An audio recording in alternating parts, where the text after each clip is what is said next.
ਅੱਜ ਦੀ class start ਕਰਨ ਜਾ ਰਹੇ ਆਪਾਂ ਨਿਊ ਚੈਪਟਰ ਸਟਾਰਟ ਕਰਦੇ principal of inheritance and variation important chapter ਹੈ ਔਰ ਜੈਨੇਟਿਕਸ 1 ਨਾਲ ਵੀ ਜਾਂਦੇ ਆਪਾਂ ਨੂੰ principal of inheritance and variation ਤਾਂ ਇਸ ਦੇ ਵਿੱਚ ਆਪਾਂ ਜੋ ਵੇਰੀਏਸ਼ਨਸ ਹੁੰਦੀਆਂ ਇੱਕ ਆਰਗੇਨਿਜ਼ਮ ਦੇ ਵਿੱਚ ਉਹ ਵੇਰੀਏਸ਼ਨ ਕਿਸ ਕਰਕੇ ਹੁੰਦੀਆਂ ਇੱਕ ਜਨਰੇਸ਼ਨ ਤੋਂ ਨੈਕਸਟ ਜਨਰੇਸ਼ਨ ਤੱਕ ਕਿੱਦਾਂ ਵੇਰੀਏਸ਼ਨ ਫੋਲੋ ਹੁੰਦੀਆਂ ਤਾਂ ਆਪਾਂ ਉਹ ਇਸ ਚੈਪਟਰ ਦੇ ਵਿੱਚ ਡਿਸਕਸ ਕਰਾਂਗੇ ਤੇ ਸਭ ਤੋਂ ਪਹਿਲਾਂ ਗੱਲ ਕਰਦੇ ਹਾਂ ਅਗਰ ਹਿਊਮਨ ਬੋਡੀ ਹੈ ਹਿਊਮਨ ਬੋਡੀ ਜਿਹੜੀ ਆ ਉਹ ਕਿੱਦਾਂ ਤੋਂ ਬਣੀ ਹੈ ਸੈੱਲ ਤੋਂ ਟ੍ਰਿਲੀਅਨ ਆਫ ਦੀ ਸੈੱਲ ਹੋਣਗੇ ਤਾਂ ਜੋ ਹਿਊਮਨ ਬੋਡੀ ਨੂੰ ਫਾਰਮ ਕਰਦੇ ਆ ਅਗਰ ਹਿਊਮਨ ਸੈੱਲ ਦੀ ਗੱਲ ਕਰਦੇ ਤਾਂ ਉਹਦੇ ਸੈਂਟਰ ਦੇ ਵਿੱਚ ਕੀ ਹੁੰਦਾ ਹੈਗਾ ਨਿਊਕਲੀਅਸ ਪਿਆ ਹੁੰਦਾ ਤਾਂ ਨਿਊਕਲੀਅਸ ਨੂੰ ਅਗਰ ਆਪਾਂ ਜ਼ੂਮ ਕਰਕੇ ਦੇਖਦੇ ਹਾਂ ਤਾਂ ਇਹਦੇ ਵਿੱਚ ਕੀ ਹੁੰਦਾ ਹੈਗਾ ਕਾਪੀ ਆਫ ਕ੍ਰੋਮੋਸੋਮ ਹੋਣਗੇ ਜਾਂ ਪੇਅਰ ਆਫ ਕ੍ਰੋਮੋਸੋਮ ਹੋਣਗੇ ਤੇ ਆਪਾਂ ਕਹਿ ਲਈਏ ਕਿ ਆਪਣੇ ਕੋਲ ਕੀ ਆ identical complement of a chromosome in 2 copies ਮਤਲਬ 2 ਕਾਪੀ ਹੋਣਗੇ ਆਪਣੇ ਕੋਲ 2 copies of 2 copies of chromosome ਜੋ 2 ਕਾਪੀਜ਼ ਹੋਣਗੀਆਂ ਇਹਦੇ ਚ ਹਰੇਕ ਕੀ ਹੋਏਗੀ 1 from each parent 1 from each parent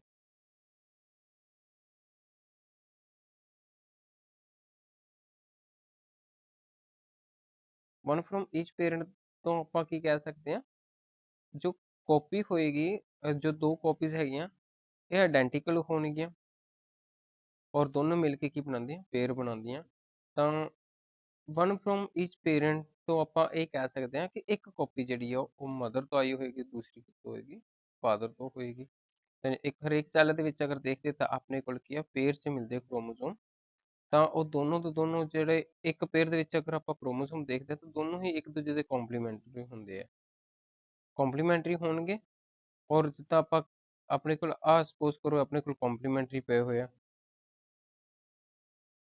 ਤਾਂ ਅਗਰ ਇੱਥੇ ਆਪਣੇ ਕੋਲ ਹਾਈਟ ਵਾਲੀ ਕੋਈ ਜੀਨ ਹੈ ਤਾਂ ਦੂਸਰੀ ਜੀਨ ਜਿਹੜੀ ਹੋਏਗੀ ਦੂਸਰੇ ਕ੍ਰੋਮੋਸੋਮ ਦੇ ਉੱਪਰ ਵੀ ਕੀ ਆ ਉਹ ਸੇਮ ਲੋਕਸ ਤੇ ਕੀ ਪਈ ਹੋਏਗੀ ਹਾਈਟ ਵਾਲੀ ਜੀਨ ਹੀ ਹੋਏਗੀ ਤਾਂ ਐਦਾਂ ਵਾਲੇ ਜਿਹੜੇ ਹੋਣਗੇ ਇਸ ਲਈ ਆਪਾਂ ਕੰਪਲੀਮੈਂਟਰੀ ਕਹਿੰਦੇ ਕਿ ਇੱਕ ਜਿਹੜੇ ਕ੍ਰੋਮੋਸੋਮ ਉੱਪਰ ਜਿਹੜੇ ਲੋਕਸ ਤੇ ਆਪਣੇ ਕੋਲ ਕੋਈ ਜੀਨ ਹੈ ਸਿਮਿਲਰ ਸੈਕਿੰਡ ਵਾਲਾ ਜਿਹੜਾ ਹੁੰਦਾ ਕੰਪਲੀਮੈਂਟਰੀ ਕ੍ਰੋਮੋਸੋਮ ਹੋਏਗਾ ਉਹਦੇ ਵੀ ਸੇਮ ਲੋਕਸ ਦੇ ਉੱਪਰ ਉਹੀ ਵਾਲੀ ਜੀਨ ਪਈ ਹੋਏਗੀ ਉਹ ਇੱਕੋ ਹੀ ਤਰ੍ਹਾਂ ਦੀ ਪ੍ਰੋਟੀਨ ਸਿੰਥੇਸਿਸ ਕਰਨਗੀਆਂ ਬੋਡੀ ਦੀ ਗਰੋਥ ਲਈ ਜਾਂ ਜੋ ਵੀ ਬੋਡੀ ਦੀ ਰਿਕੁਆਇਰਮੈਂਟ ਹੋਏਗੀ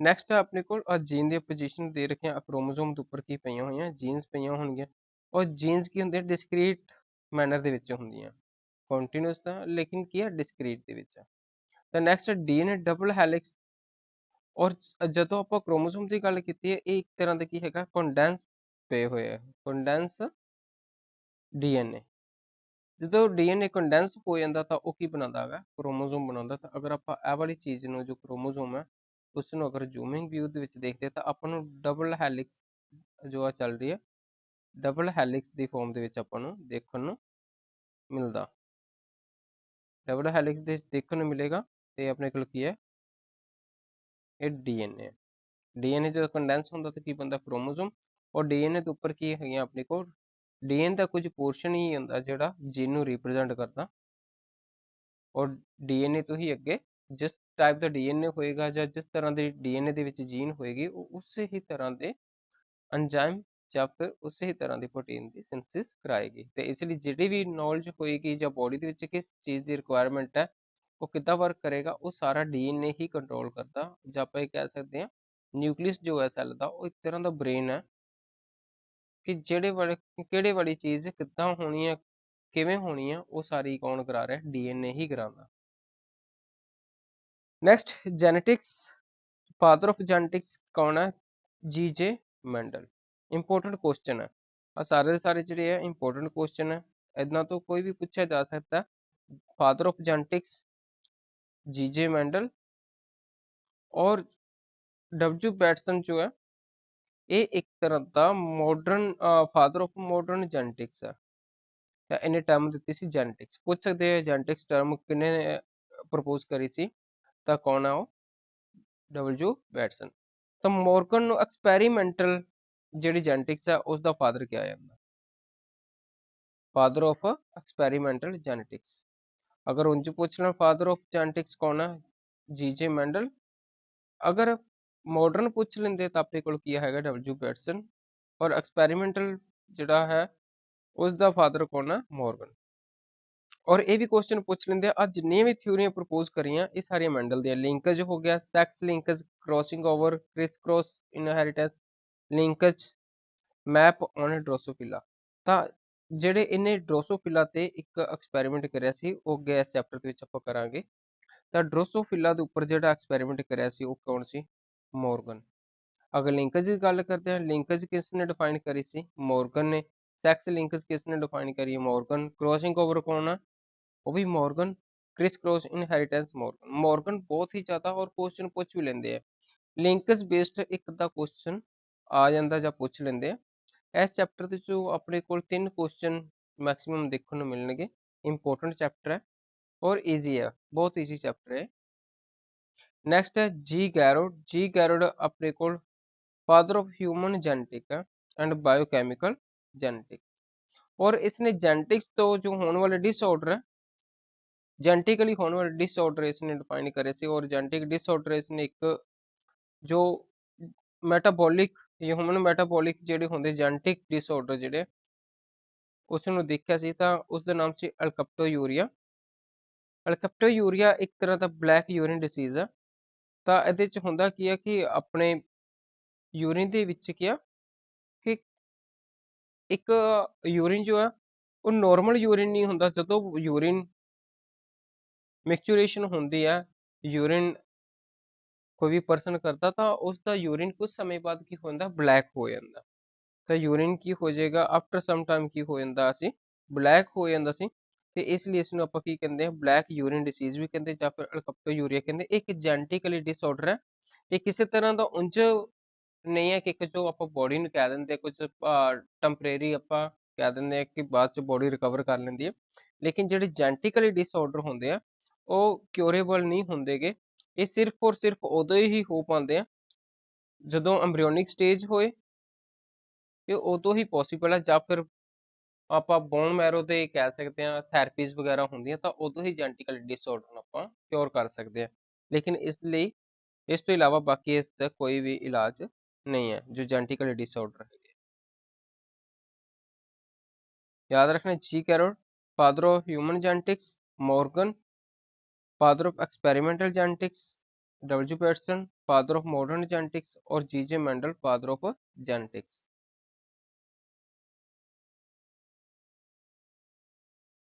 ਨੈਕਸਟ ਆਪਣੇ ਕੋਲ ਕੁਝ ਟਰਮਸ ਹੈਗੀਆਂ। ਜਦੋਂ ਮੈਂਡਲ ਸਟੱਡੀ ਕਰਦਾ ਸੀਗਾ ਉਸਨੂੰ ਜੀਨਸ ਵਗੈਰਾ ਦਾ ਕੁਝ ਵੀ ਨਹੀਂ ਪਤਾ ਸੀ। ਉਹਨੂੰ ਜੀਨ ਦਾ ਬਿਲਕੁਲ ਵੀ ਪਤਾ ਨਹੀਂ ਸੀ ਕਿ ਜੀਨ ਕੀ ਚੀਜ਼ ਆ। ਉਸਨੇ ਕਿਹਾ ਸੀ ਕਿ ਅਗਰ ਇੱਕ ਜਨਰੇਸ਼ਨ ਫਸਟ ਜਨਰੇਸ਼ਨ ਤੋਂ ਕਿ ਸੈਕਿੰਡ ਤੱਕ ਕੋਈ ਚੀਜ਼ ਪਾਸ ਹੁੰਦੀ ਹੈ ਤਾਂ ਉਸ ਲਈ ਕੋਈ ਚੀਜ਼ ਰਿਸਪੌਂਸੀਬਲ ਤਾਂ ਉਸਨੇ ਉਸ ਚੀਜ਼ ਨੂੰ ਨਾਮ ਦਿੱਤਾ ਸੀ ਫੈਕਟਰ। ਕਿ ਫੈਕਟਰ ਹੁੰਦੇ ਆ ਕੁਝ ਜੋ ਟ੍ਰੇਟ ਜਾਂ ਕਰੈਕਟਰ, ਜੋ ਫੈਕਟਰ ਰਿਸਪੌਂਸੀਬਲ ਹੁੰਦੇ ਆ ਜੋ ਕੀ ਕਰਦੇ ਆ ਇੱਕ ਜਨਰੇਸ਼ਨ ਤੋਂ ਸੈਕਿੰਡ ਤੱਕ ਹੀ ਲੈ ਕੇ ਜਾਂਦੇ ਆ। ਫੈਕਟਰ ਰਿਸਪੌਂਸੀਬਲ ਹੈ ਕਿਸੇ ਵੀ ਟ੍ਰੇਟ ਨੂੰ ਇੱਕ ਜਨਰੇਸ਼ਨ ਤੋਂ ਸੈਕਿੰਡ ਜਨਰੇਸ਼ਨ ਤੱਕ ਲਿਜਾਣ ਲਈ। ਤਾਂ ਹੁਣ ਜੋ ਅੱਜ ਦੀ ਟਰਮ ਹੈ ਜਿੱਦਾਂ ਨੈਕਸਟ ਹੈ ਜੌਨਸਨ ਨੇ ਇਹ ਟਰਮ ਦੇਈ ਸੀ, ਇਸ ਫੈਕਟਰ ਨੂੰ ਨਾਮ ਦਿੱਤਾ ਸੀ ਜੀਨ। ਲੇਕਿਨ ਜਦੋਂ ਮੈਂਡਲ ਕਰ ਰਹੇ ਸੀ ਸਟੱਡੀ ਤਾਂ ਜੀਨ ਨਾਮ ਦਾ ਕੋਈ ਚੀਜ਼ ਨਹੀਂ ਸੀ। ਉਹ ਫੈਕਟਰ ਕਹਿੰਦਾ ਸੀ ਉਸ ਚੀਜ਼ ਨੂੰ ਜਾਂ ਫਿਰ ਐਲੀਮੈਂਟ ਨਾਮ ਦਿੰਦਾ ਸੀ ਕਿ ਕੁਝ ਐਲੀਮੈਂਟ ਹੈ ਜਾਂ ਕੁਝ ਫੈਕਟਰ ਹੈਗੇ ਆ ਜਿਹੜੇ ਇੱਕ ਜਨਰੇਸ਼ਨ ਤੋਂ ਸੈਕਿੰਡ ਜਨਰੇਸ਼ਨ ਤੱਕ ਪਾਸ ਆਊਟ ਹੁੰਦੇ ਆ ਜਿਸ ਨਾਲ ਉਸਦੇ ਕਰੈਕਟਰ ਵੀ ਨੈਕਸਟ ਜਨਰੇਸ਼ਨ ਤੱਕ ਪਾਸ ਆਊਟ ਹੋ ਜਾਂਦੇ ਆ। ਤਾਂ ਮੈਂਡਲ ਨੇ ਕੀ ਦਿਆ ਸੀ ਨਾਮ, ਫੈਕਟਰ। ਕਿ ਹੈਰੀਡਿਟੀ ਹੈ ਜਿਹੜੀ unit of heredity Ki C, factor ਹੈ ਜਿਹੜੇ ਇੱਕ ਰਿਸਪੌਂਸੀਬਲ ਹੁੰਦੇ ਆ appearance of character, inheritance and appearance of character. ਇੱਕ ਜਨਰੇਸ਼ਨ ਤੋਂ ਸੈਕਿੰਡ ਜਨਰੇਸ਼ਨ ਤੱਕ ਕੋਈ ਵੀ ਕਰੈਕਟਰ ਅਗਰ ਪਾਸ ਆਊਟ ਹੁੰਦਾ ਤਾਂ ਉਹਦੇ ਲਈ ਕੀ ਸੀਗਾ, ਫੈਕਟਰ ਸੀ। ਉਦੋਂ ਤੱਕ ਜੀਨ ਦਾ ਕੋਈ ਵੀ ਕਿਸੇ ਤਰ੍ਹਾਂ ਦਾ ਨਾਮ ਨਹੀਂ ਸੀ। ਤੇ ਜੌਨਸਨ ਨੇ ਟਰਮ ਦੇਈ ਸੀ ਜੈਨੇਟਿक्स। ਔਰ ਜੋ ਸਿੰਬੋਲਿਕਲੀ ਕਿਸੇ ਨੇ ਰਿਪਰੈਜ਼ੈਂਟ ਕਰਿਆ ਸੀ ਤਾਂ ਉਹ ਕਰਿਆ ਸੀ ਮੋਰਗਨ ਨੇ। ਸਿੰਬੋਲਿਕਲੀ ਕੀ ਆ, ਜਿੱਦਾਂ ਆ ਦੇਖੋ ਆ ਕ੍ਰੋਮੋਸੋਮ ਨੰਬਰ ਦਰਸਾਏ ਹੋਏ, ਕ੍ਰੋਮੋਸੋਮ ਪਏ ਹੋਏ ਆ ਇੱਕ ਲੋਕਸ ਦੇ ਉੱਪਰ ਆ ਲੋਕਸ ਦਰਸਾਏ ਹੋਏ, ਇਹ ਕੰਪਲੀਮੈਂਟਰੀ ਪਏ ਆਪਣੇ ਕੋਲ। ਤਾਂ ਇਸਨੇ ਕੀ ਕਰਿਆ ਸੀ, एक क्रोमोसोम के उपर सेम और दूसरे क्रोमोसोम उपर सेम लोकस के उपर की पई हुई है जीन है ਜਾਂ ਫੈਕਟਰ ਕਹਿ ਦਿੱਤਾ, ਉਸ ਜੀਨ ਨੂੰ ਇੱਕ ਪਾਰਟਿਕੂਲਰ ਨਾਮ ਦੇ ਦਿੱਤਾ। ਅਗਰ ਇਹ ਹਾਈਟ ਵਾਲਾ ਹੈ, ਅਗਰ ਡੋਮੀਨੈਂਟ ਕੀ ਹੈ ਕਿ ਜੋ ਇਫੈਕਟ ਆਪਦਾ ਸ਼ੋ ਕਰੇ, ਇਫੈਕਟ ਨੂੰ ਕੀ ਕਰ ਪਏ, ਜੋ ਆਪਣੇ ਇਫੈਕਟ ਨੂੰ ਇਫੈਕਟ ਸ਼ੋ ਕਰ ਪਾਏ। ਤੇ ਜੋ ਆਪਣਾ ਇਫੈਕਟ ਸ਼ੋ ਕਰ ਪਾਏ ਉਹ ਵਾਲੇ ਕਿਹੜਾ ਹੋਇਆ ਸੀ ਡੋਮੀਨੈਂਟ, ਤੇ ਡੋਮੀਨੈਂਟ ਵਾਲੇ ਨੂੰ ਕਿਹਦੇ ਨਾਲ ਰਿਪਰੈਜ਼ੈਂਟ ਕਰਦੇ ਸੀ ਕੈਪੀਟਲ ਲੈਟਰ ਨਾਲ, ਕੈਪੀਟਲ ਲੈਟਰ ਨਾਲ। ਔਰ ਜੋ ਸਮੋਲਰ ਹੈ, ਸਮੋਲਰ ਟੀ, ਜੋ ਆਪਦਾ ਇਫੈਕਟ ਸ਼ੋ ਨਹੀਂ ਕਰ ਪਾਉਂਦਾ ਸੀ ਤਾਂ ਇਹ ਕਿਹੜੇ ਵਾਲੇ ਸੀਗੇ ਰਿਸੈਸਿਵ ਵਾਲੇ ਸੀਗੇ। ਤੇ ਰਿਸੈਸਿਵ ਵਾਲੇ ਨੂੰ ਉਸਨੇ ਕਿਹਦੇ ਨਾਲ ਰਿਪਰੈਜ਼ੈਂਟ ਕਰਿਆ ਸਮੋਲ ਲੈਟਰ ਨਾਲ। ਇਹ ਲੇਕਿਨ ਹੈ ਜੀਨ ਦੋਨੋਂ ਹੀ ਸੇਮ ਹੀ ਟ੍ਰੇਟ ਨੂੰ ਰਿਪਰੈਜ਼ੈਂਟ ਕਰ ਰਹੀਆਂ। ਇੱਕ ਕੀ ਆ ਇਫੈਕਟ, ਇੱਕ ਇਫੈਕਟ ਨੂੰ ਸ਼ੋ ਕਰ ਪਾ ਰਿਹਾ, ਦੂਸਰੇ ਵਾਲਾ ਅਗਰ ਸ਼ੋ ਨਹੀਂ ਕਰ ਪਾ ਰਿਹਾ, ਜੋ ਸ਼ੋ ਨਹੀਂ ਕਰਦਾ ਉਸਨੂੰ ਆਪਾਂ ਕਹਿ ਦਿੰਦੇ ਹਾਂ ਰਿਸੈਸਿਵ, ਔਰ ਜੋ ਰਿਸੈਸਿਵ ਵਾਲਾ ਉਸਨੂੰ ਸਮੋਲ ਲੈਟਰ ਨਾਲ ਰਿਪਰੈਜ਼ੈਂਟ ਕਰ ਰਿਹਾ। ਜੋ ਡੋਮੀਨੇਟ, ਜੋ ਸਿੰਗਲ ਆ ਦੇਖੋ ਇੱਕ ਕ੍ਰੋਮੋਸੋਮ ਜਿਹੜੇ ਕੰਪਲੀਮੈਂਟਰੀ ਕ੍ਰੋਮੋਸੋਮ ਹੈਗੇ ਆ, ਤਾਂ ਅਗਰ ਇਹ ਦੋਨੋਂ ਦੇ ਕੋਲੋਂ ਹੀ ਕਿਹੜੇ ਵਾਲੀ ਹੈ ਕੈਪੀਟਲ ਮਤਲਬ ਡੋਮੀਨੇਟ ਵਾਲੀ ਹੈ, ਤਾਂ ਇਹ ਇਫੈਕਟ ਕੀ ਕਰਨਗੇ ਟੌਲ। ਸੈਕਿੰਡ ਦੇ ਵਿੱਚ ਵੀ ਕੀ ਆਪਣੇ ਕੋਲੋਂ ਇੱਕ ਕੈਪੀਟਲ ਹੈ, ਇੱਕ ਸਮੋਲਰ ਵਾਲੀ ਹੈ, ਤੇ ਇਹ ਵੀ ਆਪਦਾ ਇਫੈਕਟ ਇੱਕ ਵੀ ਟੌਲ ਹੋ ਗਿਆ, ਇਹਦਾ ਮਤਲਬ ਡੋਮੀਨੈਂਸ ਵਾਲਾ, ਤਾਂ ਇਹਦਾ ਰਿਜ਼ਲਟ ਕੀ ਹੋਏਗਾ ਟੌਲ ਹੀ ਆਏਗਾ। ਤੇ ਸੈਕਿੰਡ ਜਿਹੜਾ ਥਰਡ ਵਾਲਾ ਕੇਸ ਜੋ ਇੱਥੇ ਆਪਣੇ ਕੋਲ ਪਿਆ ਹੋਇਆ, ਫਸਟ ਵਿੱਚ ਵੀ ਟੌਲ, ਸੈਕਿੰਡ ਵਿੱਚ ਵੀ ਇਫੈਕਟ ਕਿਹੜੇ ਵਾਲਾ ਆਏਗਾ ਟੌਲ ਵਾਲਾ, ਕਿਉਂਕਿ ਜਿਹੜਾ ਇੱਕ ਵੀ ਸਿੰਗਲ ਟੀ ਵੀ ਆ ਗਿਆ ਡੋਮੀਨੈਂਟ ਵਾਲਾ ਜੀਨ ਸਿੰਗਲ ਵੀ ਹੋਏਗਾ ਤਾਂ ਆਪਦਾ ਇਫੈਕਟ ਸ਼ੋ ਕਰ ਜਾਏਗਾ। ਡਬਲ ਨੇ ਤਾਂ ਕਰਨਾ ਹੀ ਕਰਨਾ, ਲੇਕਿਨ ਸਿੰਗਲ ਵਿੱਚ ਵੀ ਆ ਗਿਆ ਤਾਂ ਫਿਰ ਵੀ ਉਸਨੇ ਆਪਦਾ ਇਫੈਕਟ ਸ਼ੋ ਕਰ ਦੇਣਾ। ਤੇ ਇੱਥੇ ਸਮੋਲ ਦਾ ਕੋਈ ਵੀ ਕਿਸੇ ਤਰ੍ਹਾਂ ਦਾ ਇਫੈਕਟ ਸ਼ੋ ਨਹੀਂ ਹੋ ਰਿਹਾ, ਇਸ ਲਈ ਰਿਸੈਸਿਵ ਹੈ। ਥਰਡ ਵਾਲੀ ਜੋ ਕੇਸ ਦੇ ਰੱਖਿਆ, ਇੱਥੇ ਦੋਨੋਂ ਦੇ ਦੋਨੋਂ ਸਮੋਲ ਦੇ ਰੱਖਿਆ, ਇਹਦਾ ਮਤਲਬ ਕੀ ਹੈ ਇੱਥੇ ਜੋ ਦੋਨੋਂ ਦਾ ਜੋ ਕੰਬੀਨੇਸ਼ਨ ਹੋਏਗਾ ਉਹ ਕਿਹੜੇ ਵਾਲਾ ਟੀ ਟੀ, ਇਹ ਰਿਸੈਸਿਵ ਵਾਲਾ। ਰਿਸੈਸਿਵ ਉਦੋਂ ਹੀ ਆਪਦਾ ਪ੍ਰਭਾਵ ਦਿਖਾਏਗਾ ਜਾਂ ਇਫੈਕਟ ਸ਼ੋ ਕਰੇਗਾ ਜਦੋਂ ਦੋਨੋਂ ਕੀ ਹੋਏ ਹਨ ਹੋਮੋਜ਼ੈਗੋਟ ਜਾਂ ਹੋਮੋਜ਼ੈਗੋਟਿਕ ਕੰਡੀਸ਼ਨ ਦੇ ਵਿੱਚ ਹੋਣ, ਕਿ ਜਦੋਂ ਦੋਨੋਂ ਦੇ ਦੋਨੋਂ ਕੀ ਹੋਣ ਸਮੋਲਰ ਹੋਣ ਤਾਂ ਫਿਰ ਹੀ ਕੀ ਦਿਖਾਏਗਾ ਸਮੋਲ ਦਿਖਾਏਗਾ। ਅਗਰ ਇੱਕ ਵੀ ਕੈਪੀਟਲ ਟੀ ਆ ਗਈ ਤਾਂ ਡੋਮੀਨੈਂਟ ਵਾਲੀ, ਤਾਂ ਉਹਦਾ ਰਿਜ਼ਲਟ ਕੀ ਬਣ ਰਿਹਾ ਸੀ ਟੌਲ, ਇੱਥੇ ਵੀ ਟੌਲ ਬਣਿਆ, ਲੇਕਿਨ ਇੱਥੇ ਦੋਨੋਂ ਦੇ ਦੋਨੋਂ ਸਮੋਲਰ ਆ। ਜਦੋਂ ਰਿਸੈਸਿਵ ਹੋਣਗੀਆਂ ਤਾਂ ਉਹ ਪੇਅਰ 'ਚ ਹੀ ਹੋਣਗੀਆਂ, ਤਾਂ ਫਿਰ ਹੀ ਕੀ ਕਰਨਗੇ ਉਹ ਆਪਦਾ ਇਫੈਕਟ ਸ਼ੋ ਕਰਨਗੀਆਂ, ਅਦਰਵਾਈਜ਼ ਇਹ ਇਫੈਕਟ ਆਪਦਾ ਸ਼ੋ ਨਹੀਂ ਕਰਨਗੇ। ਤੇ ਨੈਕਸਟ ਹੈ ਅਲੀਲ। ਡੈਫੀਨੇਸ਼ਨ ਥੋੜੀਆਂ ਕਰਤੀ ਚਾਹੇ ਤਾਂ ਕਿ ਕਨਫਿਊਜ਼ਨ ਨਾ ਹੋਏ। ਨੈਕਸਟ ਅਲੀਲ, ਅਲੀਲ ਕੀ ਹੈ ਸਿਮਿਲਰ, ਇੱਕ ਆਪਣੇ ਕੋਲ ਇੱਥੇ ਆ ਪੇਅਰ ਪਿਆ ਆਪਣੇ ਕੋਲ ਕ੍ਰੋਮੋਸੋਮ ਦਾ, ਇੱਥੇ ਵੀ ਆਪਣੇ ਕੋਲ ਕਿਹੜੇ ਵਾਲੀ ਜੀਨ ਹੈ ਹਾਈਟ ਵਾਲੀ, ਇੱਥੇ ਵੀ ਹਾਈਟ ਵਾਲੀ ਹੈ। ਪੋਸੀਬਲ ਕਿੰਨੀਆਂ ਜੀਨਸ ਹੋਣਗੀਆਂ ਕਿਸੇ ਇੱਕ ਕਰੈਕਟਰ ਨੂੰ ਰਿਪਰੈਜ਼ੈਂਟ ਕਰਨ ਲਈ, number of genes to represent single character, single character ਜਾਂ ਫਿਰ ਟ੍ਰੇਟ ਨੂੰ ਰਿਪਰੈਜ਼ੈਂਟ ਕਰਨ ਲਈ ਕਿੰਨੀਆਂ ਜੀਨਸ ਹੈਗੀਆਂ ਆਪਣੇ ਕੋਲ, ਉਸ ਨੂੰ ਆਪਾਂ ਕੀ ਕਹਿ ਦਿੰਦੇ ਆ ਅਲੀਲ। ਇੱਕ ਹੀ ਟ੍ਰੇਟ ਨੂੰ ਸ਼ੋ ਕਰਨ ਲਈ ਕਿੰਨੀਆਂ ਜੀਨਸ ਹੈਗੀਆਂ ਉਸ ਨੂੰ ਆਪਾਂ ਕੀ ਕਹਿ ਦਿੰਦੇ ਆ ਅਲੀਲ। ਜਿੱਦਾਂ ਤੇ ਹਾਈਟ ਵਾਲੀ ਆਪਣੇ ਕੋਲ ਇੱਕ ਆ ਤੇ ਇੱਕ ਆ, ਕਿੰਨੀਆਂ ਹੈਗੀਆਂ ਇੱਕ ਪੇਅਰ ਦੇ ਵਿੱਚ ਦੋ ਆ, ਤਾਂ ਇਟ ਮੀਨਸ ਆਪਣੇ ਕੋਲ ਅਲੀਲ ਕਿੰਨੀਆਂ ਹੈਗੀਆਂ ਹਾਈਟ ਦੀਆਂ ਅਲੀਲ ਕਿੰਨੀਆਂ ਨੇ ਦੋ ਹੋ ਗਈਆਂ। ਸਿਮਿਲਰ ਸੈਕੰਡ ਕ੍ਰੋਮੋਸੋਮ ਵਾਸਤੇ ਦੋ ਪਈਆਂ ਹੋਈਆਂ। ਨੈਕਸਟ ਐਗਜ਼ਾਮਪਲ ਆਣਗੀਆਂ ਜਿਹਦੇ ਚ ਤਿੰਨ ਅਲੀਲ ਵੀ ਹੋਣਗੀਆਂ, ਤਾਂ ਉਹ ਆਪਾਂ ਉਦੋਂ ਪੂਰੀ ਤਰ੍ਹਾਂ ਕਲੈਰਿਟੀ ਨਾਲ ਦੱਸ ਦਿਆਂਗੇ। ਇੱਕ ਵਾਰੀ ਜਸਟ ਤੁਸੀਂ ਇਹਨਾਂ ਸਮਝੋ ਕਿ ਅਲੀਲ ਹੈ ਕਿ alternate form of a gene ਦੀਆਂ ਇੱਕ ਟ੍ਰੇਟ ਨੂੰ ਰਿਪਰੈਜ਼ੈਂਟ ਕਰਨ ਵਾਲੀ ਜੀਨ ਦੀਆਂ ਕਿੰਨੀਆਂ ਅਲਟਰਨੇਟ ਫਾਰਮ ਹੋ ਸਕਦੀਆਂ ਨੇ, ਉਹ ਕੀ ਆਪਣੇ ਕੋਲ ਅਲੀਲ ਕਹਾਏਗੀ। ਨੈਕਸਟ ਹੈ ਹੋਮੋਜ਼ਾਈਗਸ। ਹੋਮੋਜ਼ਾਈਗਸ ਕੰਡੀਸ਼ਨ ਕਿਹੜੀ ਵਾਲੀ ਹੋਏਗੀ, ਜਦੋਂ ਕਿਸੇ ਕ੍ਰੋਮੋਸੋਮ ਦੇ ਉੱਪਰ ਜਾਂ ਤਾਂ ਕੈਪੀਟਲ ਟੀ ਆ ਰਿਹਾ ਜਾਂ ਸਮੋਲਰ ਟੀ, ਮਤਲਬ ਦੋਨੋਂ ਦੇ ਦੋਨੋਂ ਟ੍ਰੇਟ ਜਿਹੜੇ ਉਸ ਨੂੰ ਰਿਪਰੈਜ਼ੈਂਟ ਕਰਨ ਵਾਲੇ ਜਿਹੜੇ ਫੈਕਟਰ ਹੈ ਜਾਂ ਜੀਨਸ ਹੈ ਉਹ ਸਿਮਿਲਰ ਹੋਣ, ਜਾਂ ਤਾਂ ਦੋਨੋਂ ਡੋਮੀਨੇਟ ਵਾਲੇ ਹੋਣ ਜਾਂ ਦੋਨੋਂ ਕਿਹੜੇ ਹੋਣ ਰਿਸੈਸਿਵ ਵਾਲੇ ਹੋਣ, ਜਾਂ ਦੋਨੋਂ ਕਿਹੜੇ ਹੋਣ ਡੋਮੀਨੇਟ ਵਾਲੇ ਜਾਂ ਕਿਹੜੇ ਵਾਲੇ ਹੋਣ ਰਿਸੈਸਿਵ ਵਾਲੇ, ਜਾਂ ਡੋਮੀਨੇਟ ਵਾਲੇ ਹੋਣ ਜਾਂ ਰਿਸੈਸਿਵ ਵਾਲੇ ਹੋਣ, ਤਾਂ ਇਸ ਨੂੰ ਆਪਾਂ ਕਹਾਂਗੇ ਹੋਮੋਜ਼ਾਈਗਸ ਕੰਡੀਸ਼ਨ। ਤਾਂ ਨੈਕਸਟ ਹੈ ਹੈਟਰੋਜ਼ਾਈਗਸ ਕੰਡੀਸ਼ਨ। ਇਸ ਦੇ ਵਿੱਚ ਕੀ ਆ ਕਿ ਇਸ ਦੇ ਵਿੱਚ ਡੋਮੀਨੈਂਟ ਐਂਡ ਰਿਸੈਸਿਵ ਦੋਨੋਂ ਦਾ ਕੰਬੀਨੇਸ਼ਨ ਹੋਏਗਾ। ਇੱਕ ਰਿਸੈਸਿਵ ਵਾਲੀ ਹੋਏਗੀ, ਨਾਲ ਕਿਹੜੀ ਵਾਲੀ ਹੋ ਜਾਏਗੀ, ਇੱਕ ਡੋਮੀਨੈਂਟ ਵਾਲੀ। ਇੱਕ ਰਿਸੈਸਿਵ ਵਾਲੀ ਹੋਏਗੀ, ਦੂਸਰੀ ਸੈਕਿੰਡ ਵਾਲੀ ਕਿਹੜੀ ਹੋਏਗੀ, ਡੋਮੀਨੇਟ ਵਾਲੀ। ਰਿਸੈਸਿਵ ਵਾਲੀ ਕਿਹੜੀ ਹੋਏਗੀ ਆਪਣੇ ਕੋਲ,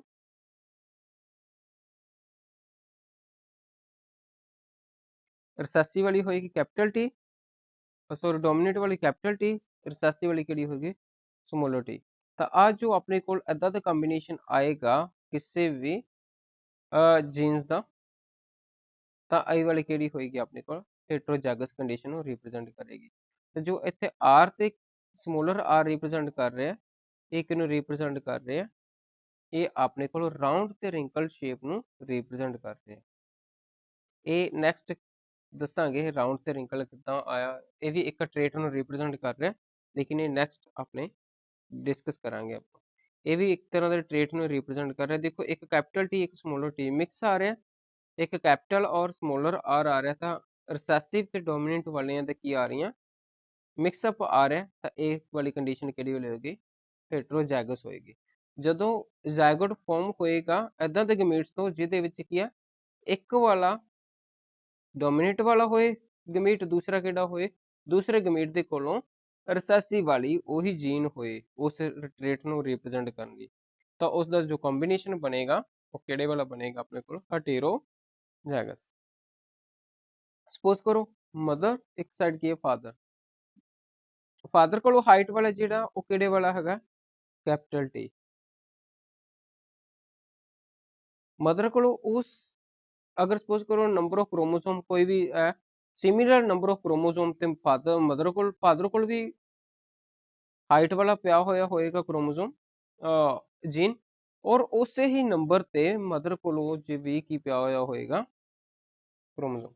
ਅਗਰ ਇੱਧਰ ਆਪਾਂ ਗੱਲ ਕੀਤੀ ਮਦਰ ਕੋਲ ਕਿਹੜਾ ਜੀਨ ਕ੍ਰੋਮੋਸੋਮ ਦੇ ਉੱਪਰ, ਸਪੋਜ਼ ਇੱਕ ਐਗਜ਼ਾਮਪਲ ਦਿੰਦਾ ਕਿ ਅਗਰ ਇਹ 10 ਨੰਬਰ ਵਾਲਾ ਕ੍ਰੋਮੋਸੋਮ ਹੈ, 10 ਨੰਬਰ ਕ੍ਰੋਮੋਸੋਮ ਦੇ ਉੱਪਰ ਕੀ ਪਿਆ ਹੋਇਆ ਆਪਣੇ ਕੋਲ, ਹਾਈਟ ਵਾਲਾ ਟ੍ਰੇਟ ਪਿਆ ਤੇ ਕਿਹੜੇ ਵਾਲਾ, ਕੈਪੀਟਲ ਟੀ, ਡੋਮੀਨੇਟਿੰਗ ਵਾਲਾ। ਅਗਰ ਇੱਥੋਂ ਆਪਣੇ ਕੋਲ ਫਾਦਰ ਕੋਲ ਹੈ, ਇਹਦੇ ਕੋਲ ਕਿਹੜੇ ਵਾਲਾ ਹੋਏਗਾ, 10 ਵਾਲਾ ਜਿਹੜਾ ਨੰਬਰ ਆਫ ਕ੍ਰੋਮੋਸੋਮ ਹੋਏਗਾ ਉਹਦੇ ਕੋਲ ਜਿਹੜਾ ਹਾਈਟ ਵਾਲਾ ਪਿਆ ਹੋਇਆ ਉਹ ਕਿਹੜੇ ਵਾਲਾ, ਟੀ। ਜਦੋਂ ਇਹਨਾਂ ਦੋਨੋਂ ਦੀ ਕੀ ਹੋਏਗੀ, ਫਿਊਜ਼ਨ ਹੋਏਗੀ, ਆ ਮਦਰ ਦਾ ਗਮੀਟ, ਇਹ ਕਿਹੜੇ ਵਾਲਾ, ਫਾਦਰ ਦਾ ਗਮੀਟ, ਦੋਨੋਂ ਦੀ ਫਿਊਜ਼ਨ ਹੋਣ ਤੋਂ ਬਾਅਦ ਵਿੱਚ ਦੋਨੋਂ ਹਾਈਟ ਕਿਹੜੀ ਵਾਲੀਆਂ ਆ ਜਾਣਗੀਆਂ, ਕੈਪੀਟਲ ਟੀ। ਤਾਂ ਇਹ ਹੋ ਗਿਆ ਹੋਮੋਜ਼ਾਈਗਸ ਕੰਡੀਸ਼ਨ, ਹੋਮੋਜ਼ਾਈਗਸ ਕੰਡੀਸ਼ਨ। ਏਦਾਂ ਹੀ ਅਗਰ ਸਪੋਜ਼ ਕਰੋ 10 ਨੰਬਰ ਕ੍ਰੋਮੋਸੋਮ ਜਿਹੜਾ ਮਦਰ ਕੋਲ ਹੈ ਉਹਦੇ ਕੋਲ ਕਿਹੜੇ ਪਿਆ ਹੋਇਆ, ਸਮੋਲਰ ਟੀ। ਫਾਦਰ ਕੋਲ 10 ਨੰਬਰ ਕ੍ਰੋਮੋਸੋਮ ਦੇ ਉੱਪਰ ਜਿਹੜਾ ਹਾਈਟ ਵਾਲਾ ਜੀਨ ਹੈ, 10 ਨੰਬਰ ਕ੍ਰੋਮੋਸੋਮ ਦੇ ਉੱਪਰ ਅਗਰ ਹਾਈਟ ਵਾਲਾ ਕਿਹੜੇ ਵਾਲਾ ਪਿਆ ਹੋਇਆ, capital T. 10 number chromosome exact ਨਹੀਂ ਹੈ, ਜਸਟ ਸਮਝਾਉਣ ਲਈ ਕਹਿ ਰਿਹਾ। ਤਾਂ 10 ਨੰਬਰ ਤੋਂ ਅਗਰ ਉੱਪਰ ਇੱਥੇ ਕਿਹੜੇ ਵਾਲਾ ਪਿਆ, ਕੈਪੀਟਲ ਟੀ, ਡੋਮੀਨੇਟਿੰਗ ਵਾਲਾ, ਤਾਂ ਇਹਨਾਂ ਦੀ ਜੋ ਫਿਊਜ਼ਨ ਹੋਏਗੀ ਤਾਂ ਕਿਹੜੇ ਵਾਲਾ ਬਣੇਗਾ, ਟੀ ਐਂਡ ਸਮੋਲਰ ਟੀ। ਤਾਂ ਇਹ ਦੇਖੋ ਡੋਮੀਨੇਟ ਤੇ ਰਿਸੈਸਿਵ ਵਾਲਾ ਮਿਕਸ ਆ ਰਿਹਾ, ਤੇ ਇਹ ਕਿਹੜੇ ਵਾਲਾ ਹੋਏਗਾ ਆਪਣੇ ਕੋਲ, ਹੈਟਰੋਜ਼ਾਈਗਸ।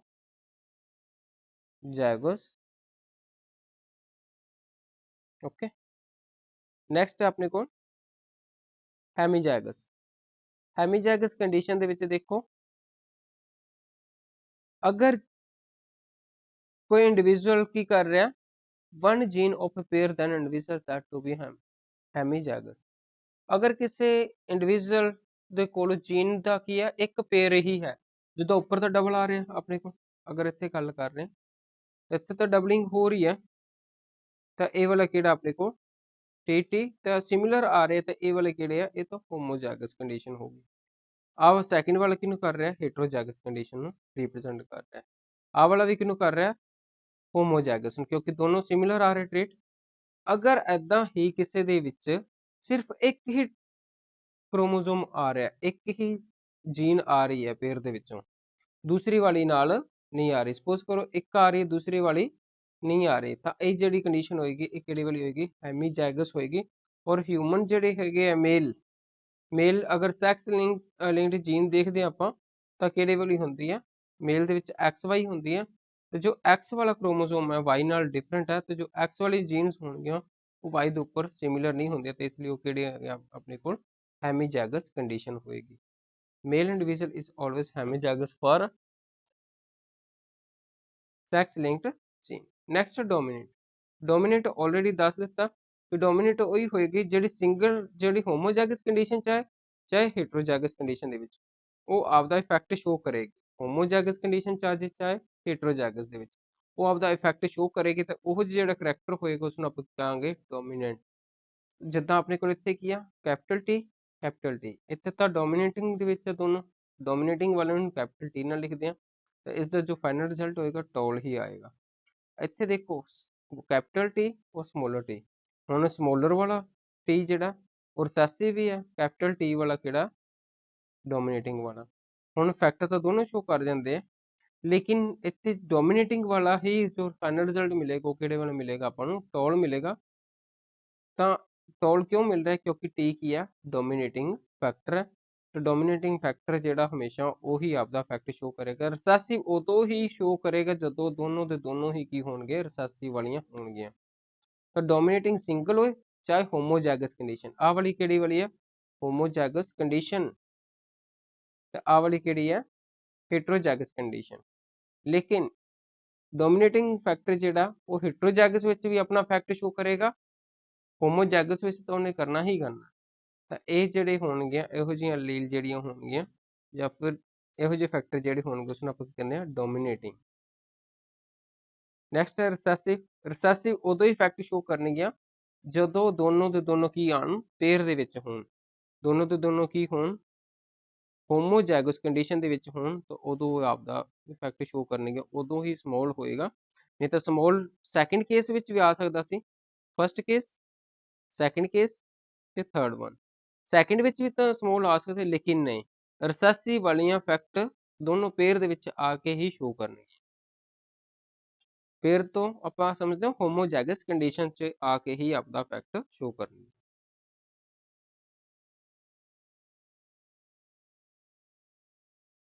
ਨੈਕਸਟ ਹੈ ਫਿਨੋਟਾਈਪ। ਫਿਨੋਟਾਈਪ ਹੁੰਦਾ ਬਾਹਰੀ ਦਿੱਖ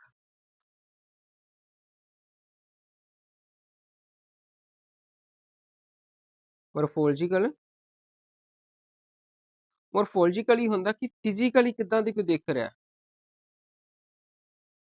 ਫਿਜ਼ੀਕਲੀ ਲੁੱਕ ਜੋ ਹੋਏਗੀ ਕਿਸੇ ਦੀ ਉਹ ਕਿਹੜੇ ਹੁੰਦੇ ਆ ਫਿਨੋਟਾਈਪ ਹੁੰਦਾ ਕਿ ਬਾਹਰ ਤੋਂ ਕਿੱਦਾਂ ਦੀ ਚੀਜ਼ ਦਿਖ ਰਹੀ ਹੈ। ਅਗਰ ਮੈਂ ਕਿਸੇ ਦੀ ਗੱਲ ਕਰ ਰਿਹਾ ਅਗਰ ਦੋ ਪਰਸਨ ਆ ਉਹ ਟੌਲ ਹੈ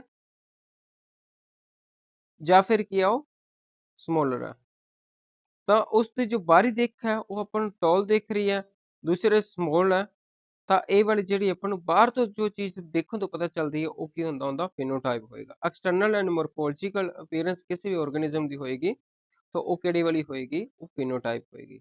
ਅੱਗੇ ਜੀਨੋਟਾਈਪ ਦੇ ਵਿੱਚ ਆਪਾਂ ਉਹਦੀ ਜੈਨੇਟਿਕਲੀ ਸਟੱਡੀ ਕਰਾਂਗੇ। ਜੈਨੇਟਿਕਲੀ ਅਗਰ ਇਹ ਟੌਲ ਹੈ ਤਾਂ ਇਸ ਦੇ ਪਿੱਛੇ ਜੈਨੇਟਿਕਲੀ ਕੀ ਹੋ ਸਕਦਾ ਟੀ ਹੋ ਸਕਦਾ ਜਸਟ ਟੀ ਸਮੋਲਰ ਟੀ। ਜੀਨਸ ਤੋਂ ਆਪਾਂ ਪਤਾ ਇਹਦਾ ਲਗਾਉਣਾ ਕਿ ਇਹ ਜੋ ਟੌਲ ਹੈ ਇਸ ਦੇ ਵਿੱਚ ਕਿਸ ਤਰ੍ਹਾਂ ਦੀ ਜੀਨੋਟਾਈਪ ਹੋ ਸਕਦਾ ਜੀਨੋ ਤੋਂ ਕੀ ਹੈ ਕਿ ਇਸ ਦੇ ਵਿੱਚ ਕਿੱਦਾਂ ਦੇ ਜੀਨ ਹੈ ਕੈਪੀਟਲ ਟੀ ਕਰਕੇ ਵੀ ਟੌਲ ਹੋ ਸਕਦਾ ਹੈ ਕੈਪੀਟਲ ਟੀ ਸਮੋਲ ਟੀ ਕਰਕੇ ਵੀ ਕੀ ਹੋ ਸਕਦਾ ਹੈ ਟੌਲ ਹੋ ਸਕਦਾ ਹੈ। ਤਾਂ ਇਸ ਦੇ ਜੋ ਇੰਟਰਨਲ ਜਿਹੜੀ ਆਪਾਂ ਚੈੱਕ ਕਰਨੀ ਹੈ ਇਸ ਦੀ ਜੈਨੇਟਿਕ ਚੈੱਕ ਕਰਨਾ ਤਾਂ ਉਸ ਨੂੰ ਆਪਾਂ ਕਹਿੰਦੇ ਜੀਨੋਟਾਈਪ। The genetic constitution ਜਾਂ ਫਿਰ genetic makeup of organism for a particular character ਕਿਸੇ particular character ਨੂੰ ਲੈ ਕੇ ਮੈਂ ਤਾਂ ਟੌਲ ਵਾਲੇ ਇੱਥੇ ਹਾਈਟ ਨੂੰ ਲੈ ਕੇ ਕਰਤਾ ਤਾਂ ਹਾਈਟ ਵਿੱਚ ਕੀ ਹੋ ਸਕਦਾ ਟੌਲ ਪੋਸੀਬਲ ਹੈ ਜਾਂ ਤਾਂ ਦੋਨੋਂ ਡੋਮੀਨੈਂਟ ਵਾਲੇ ਹੋਣ ਜਾਂ ਇੱਕ ਡੋਮੀਨੈਂਟ ਇੱਕ ਰਿਸੈਸਿਵ ਵਾਲਾ ਹੋਏ ਤਾਂ ਟੌਲ ਹੋ ਸਕਦਾ। ਸੈਕਿੰਡ ਵਿੱਚ ਕੀ ਹੈ ਦੋਨੋਂ ਦੇ ਦੋਨੋਂ ਹੀ ਕੀ ਹੋਣ ਰਿਸੈਸਿਵ ਵਾਲੇ ਹੋਣ ਤਾਂ ਉਦੋਂ ਕੀ ਹੋ ਸਕਦਾ ਸਮੋਲ ਹੋ ਸਕਦਾ। ਤਾਂ ਜੋ ਜੀਨ ਦੀ ਸਟੱਡੀ ਕਰਨੀ ਜੀਨ ਦੀ ਕੰਪੋਜੀਸ਼ਨ ਦੇਖਣੀ ਕਿ ਕਿੱਦਾਂ ਦੀ ਹੈ ਕਿਸੇ ਆਰਗੇਨਿਜ਼ਮ ਦੇ ਵਿੱਚ ਉਹ ਕੀ ਹੋਏਗਾ ਉਸਦਾ ਜੀਨੋਟਾਈਪ ਹੋਏਗਾ।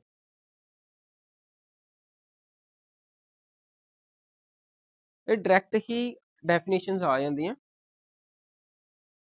If different genotypes are placed in a different environment condition अगर different genotype suppose करो मैं एक टी और एक टी वाले ये दो different genotype है अपने को एक ਕੋਲ genotype ਕਿਹੜੇ ਵਾਲੀ ਦੋਨੋਂ ਡੋਮੀਨੇਟਿੰਗ ਵਾਲੀ ਇੱਥੇ ਕੀ ਹੈ ਡੋਮੀਨੇਟਿੰਗ ਤੇ ਰਿਸੈਸਿਵ ਵਾਲੀ ਡੋਮੀਨੇਟਿੰਗ ਤੇ ਰਿਸੈਸਿਵ ਵਾਲੀ ਇੱਥੇ ਕੀ ਦੋਨੋਂ ਡੋਮੀਨੇਟਿੰਗ ਵਾਲੀ ਤਾਂ ਇਹਨਾਂ ਨੂੰ ਇੱਕ ਇਹੋ ਜਿਹੀ এনवायरमेंट ਦੇ ਵਿੱਚ ਛੋੜ ਦਿੱਤਾ ਲੇਕਿਨ ਇਹਨਾਂ ਦਾ ਕੀ ਹੋ ਜਾਵੇ, ਇਹਨਾਂ ਦੋਨੋਂ ਤੋਂ ਜਿਹੜੇ ਫਿਨੋਟਾਈਪ ਹੈ, ਫਿਨੋਟਾਈਪ ਜੈਨੇਟਿਕ ਇਹਨਾਂ ਦਾ ਡਿਫਰੈਂਟ ਹੈ, ਲੇਕਿਨ ਫਿਨੋਟਾਈਪ ਕੀ ਹੋ ਜਾਏ ਇਹਨਾਂ ਦਾ ਸਿਮਿਲਰ ਹੋ ਜਾਏ। ਮਤਲਬ ਇਹਨਾਂ ਦਾ ਬਾਹਰਲੀ ਜਿਹੜੀ ਦਿੱਖ ਹੈਗੀ ਹੈ ਉਸਦੀ ਮੋਰਫੋਲੋਜੀ ਜਿਹੜੀ ਹੈ ਉਹ ਉਹਨਾਂ ਦੀ ਕੀ ਹੋ ਜੇ, ਸਿਮਿਲਰ ਹੋ ਜੇ, ਇੰਸਟੈਡ ਕਿ ਉਹਨਾਂ ਦੀ ਜੈਨੇਟਿਕਸ ਕੀ ਸੀ, ਡਿਫਰੈਂਟ ਸੀ। ਜੈਨੇਟਿਕਲੀ ਡਿਫਰੈਂਟ ਹੋਣ ਦੇ ਬਾਵਜੂਦ ਉਹਨਾਂ ਦਾ ਫਿਨੋਟਾਈਪ ਕੀ ਆ ਰਿਹਾ, ਸਿਮਿਲਰ ਹੋ ਰਿਹਾ, ਤਾਂ ਇਸ ਚੀਜ਼ ਨੂੰ ਆਪਾਂ ਕਹਿੰਦੇ ਆ ਫਿਨੋਕਾਪੀ। ਇੰਪੋਰਟੈਂਟ ਹੈ, करते जाना। नेक्स्ट है हाइब्रिड वैग्यो या फिर heterosis. Superiority superiority of offspring over its parental is called a hybrid वैग्यो। अगर किसी जनरेशन दे सपोज करो पेरेंटल है फादर एंड मदर, उन्होंने तो जो जनरेशन नेक्स्ट जनरेशन आ रही है उसकी अगर जनरेशन आई है वो जनरेशन ਜਿਹੜੀ ਹੈ ਉਹ ਕੀ ਹੈਗੀ ਆ, ਉਹ ਸੁਪੀਰੀਅਰ ਹੈ। ਉਹ ਕੀ ਹੈ, ਨਾ ਤਾਂ ਫਾਦਰ ਨਾਲੋਂ ਵੀ ਸੁਪੀਰੀਅਰ ਹੈ, ਮਦਰ ਨਾਲੋਂ ਵੀ ਸੁਪੀਰੀਅਰ ਹੈ। ਤਾਂ ਇਹੋ ਜਿਹੀ ਜਿਹੜੀ ਹੋਏਗੀ ਆਪਣੇ ਕੋਲ ਉਹ ਕਿਹੜੀ ਵਾਲੀ ਹੈਗੀ, ਹਾਈਬ੍ਰਿਡ ਵੈਗਿਓ ਜਾਂ ਫਿਰ हेटेरोसिस कह देंगे ਆਪਾਂ ਉਸਨੂੰ। It develops due to the heterozygous zygosity ਜਾਂ ਫਿਰ hybrid vagio can be maintained for a long time in a vegetatively propagated crops। ਤਾਂ ਇਹਦੇ ਚ ਕੀ ਹੋਏਗਾ ਕਿ ਇਹਦੇ ਵਿੱਚ ਫਾਦਰ ਤੇ ਮਦਰ ਦੀ ਜਿਹੜੀਆਂ ਹੈਗੀਆਂ ਉਹ ਕੀ ਹੋ ਜਾਣਗੇ, ਜੋ ਜੀਨਸ ਹੈ ਸਪੋਜ਼ ਕਰੋ ਫਾਦਰ ਕੋਲ ਕਿਹੜੀ ਹੈ ਕੈਪੀਟਲ ਟੀ, ਮਦਰ ਕੋਲ ਸਮੋਲਰ ਟੀ ਹੈ, ਤਾਂ फादर को कैपिटल टी मदर को स्मॉलर टी और इन्ना जो नेक्स्ट जनरेशन तक गई है ਕਿਹੜੇ ਵਾਲੀ ਗਈ ਹੈ टी और स्मॉलर टी। ਤਾਂ ਹੈਟੇਰੋਜ਼ਾਈਗਸ ਕੰਡੀਸ਼ਨ ਦੇ ਵਿੱਚ ਕੀ ਹੈ, ਹੈਟੇਰੋਜ਼ਾਈਗੋਸਿਟੀ ਆ ਗਈ। ਇਸ ਨਾਲ ਕੀ ਹੋ ਜਾਏਗਾ, ਇਹਨਾਂ ਦੀ ਜੋ ਕੰਡੀਸ਼ਨ ਹੈ ਜਾਂ ਇਹਨਾਂ ਦੀ ਜਿਹੜੀ ਜਨਰੇਸ਼ਨ ਹੈ ਉਹ ਕੀ ਹੋ ਗਈ, ਸੁਪੀਰੀਅਰ ਹੋ ਜਾਂਦੀ ਆ ਆਪਣੇ ਮਦਰ ਜਾਂ ਫਾਦਰ ਨਾਲੋਂ।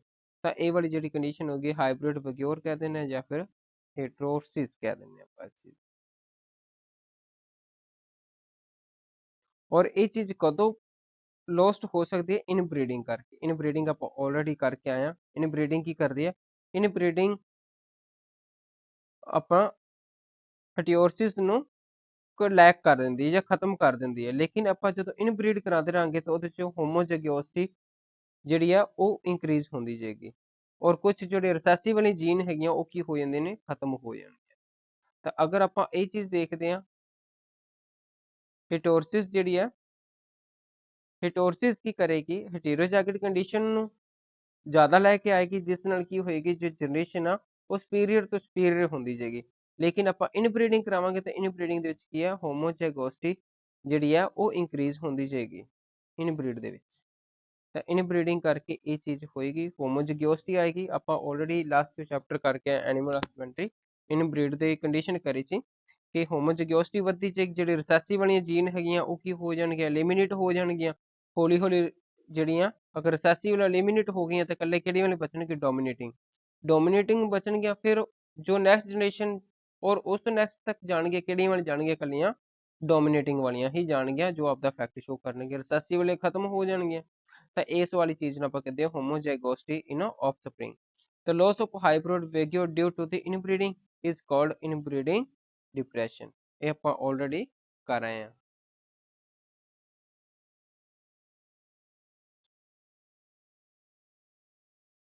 ਨੈਕਸਟ ਹੈ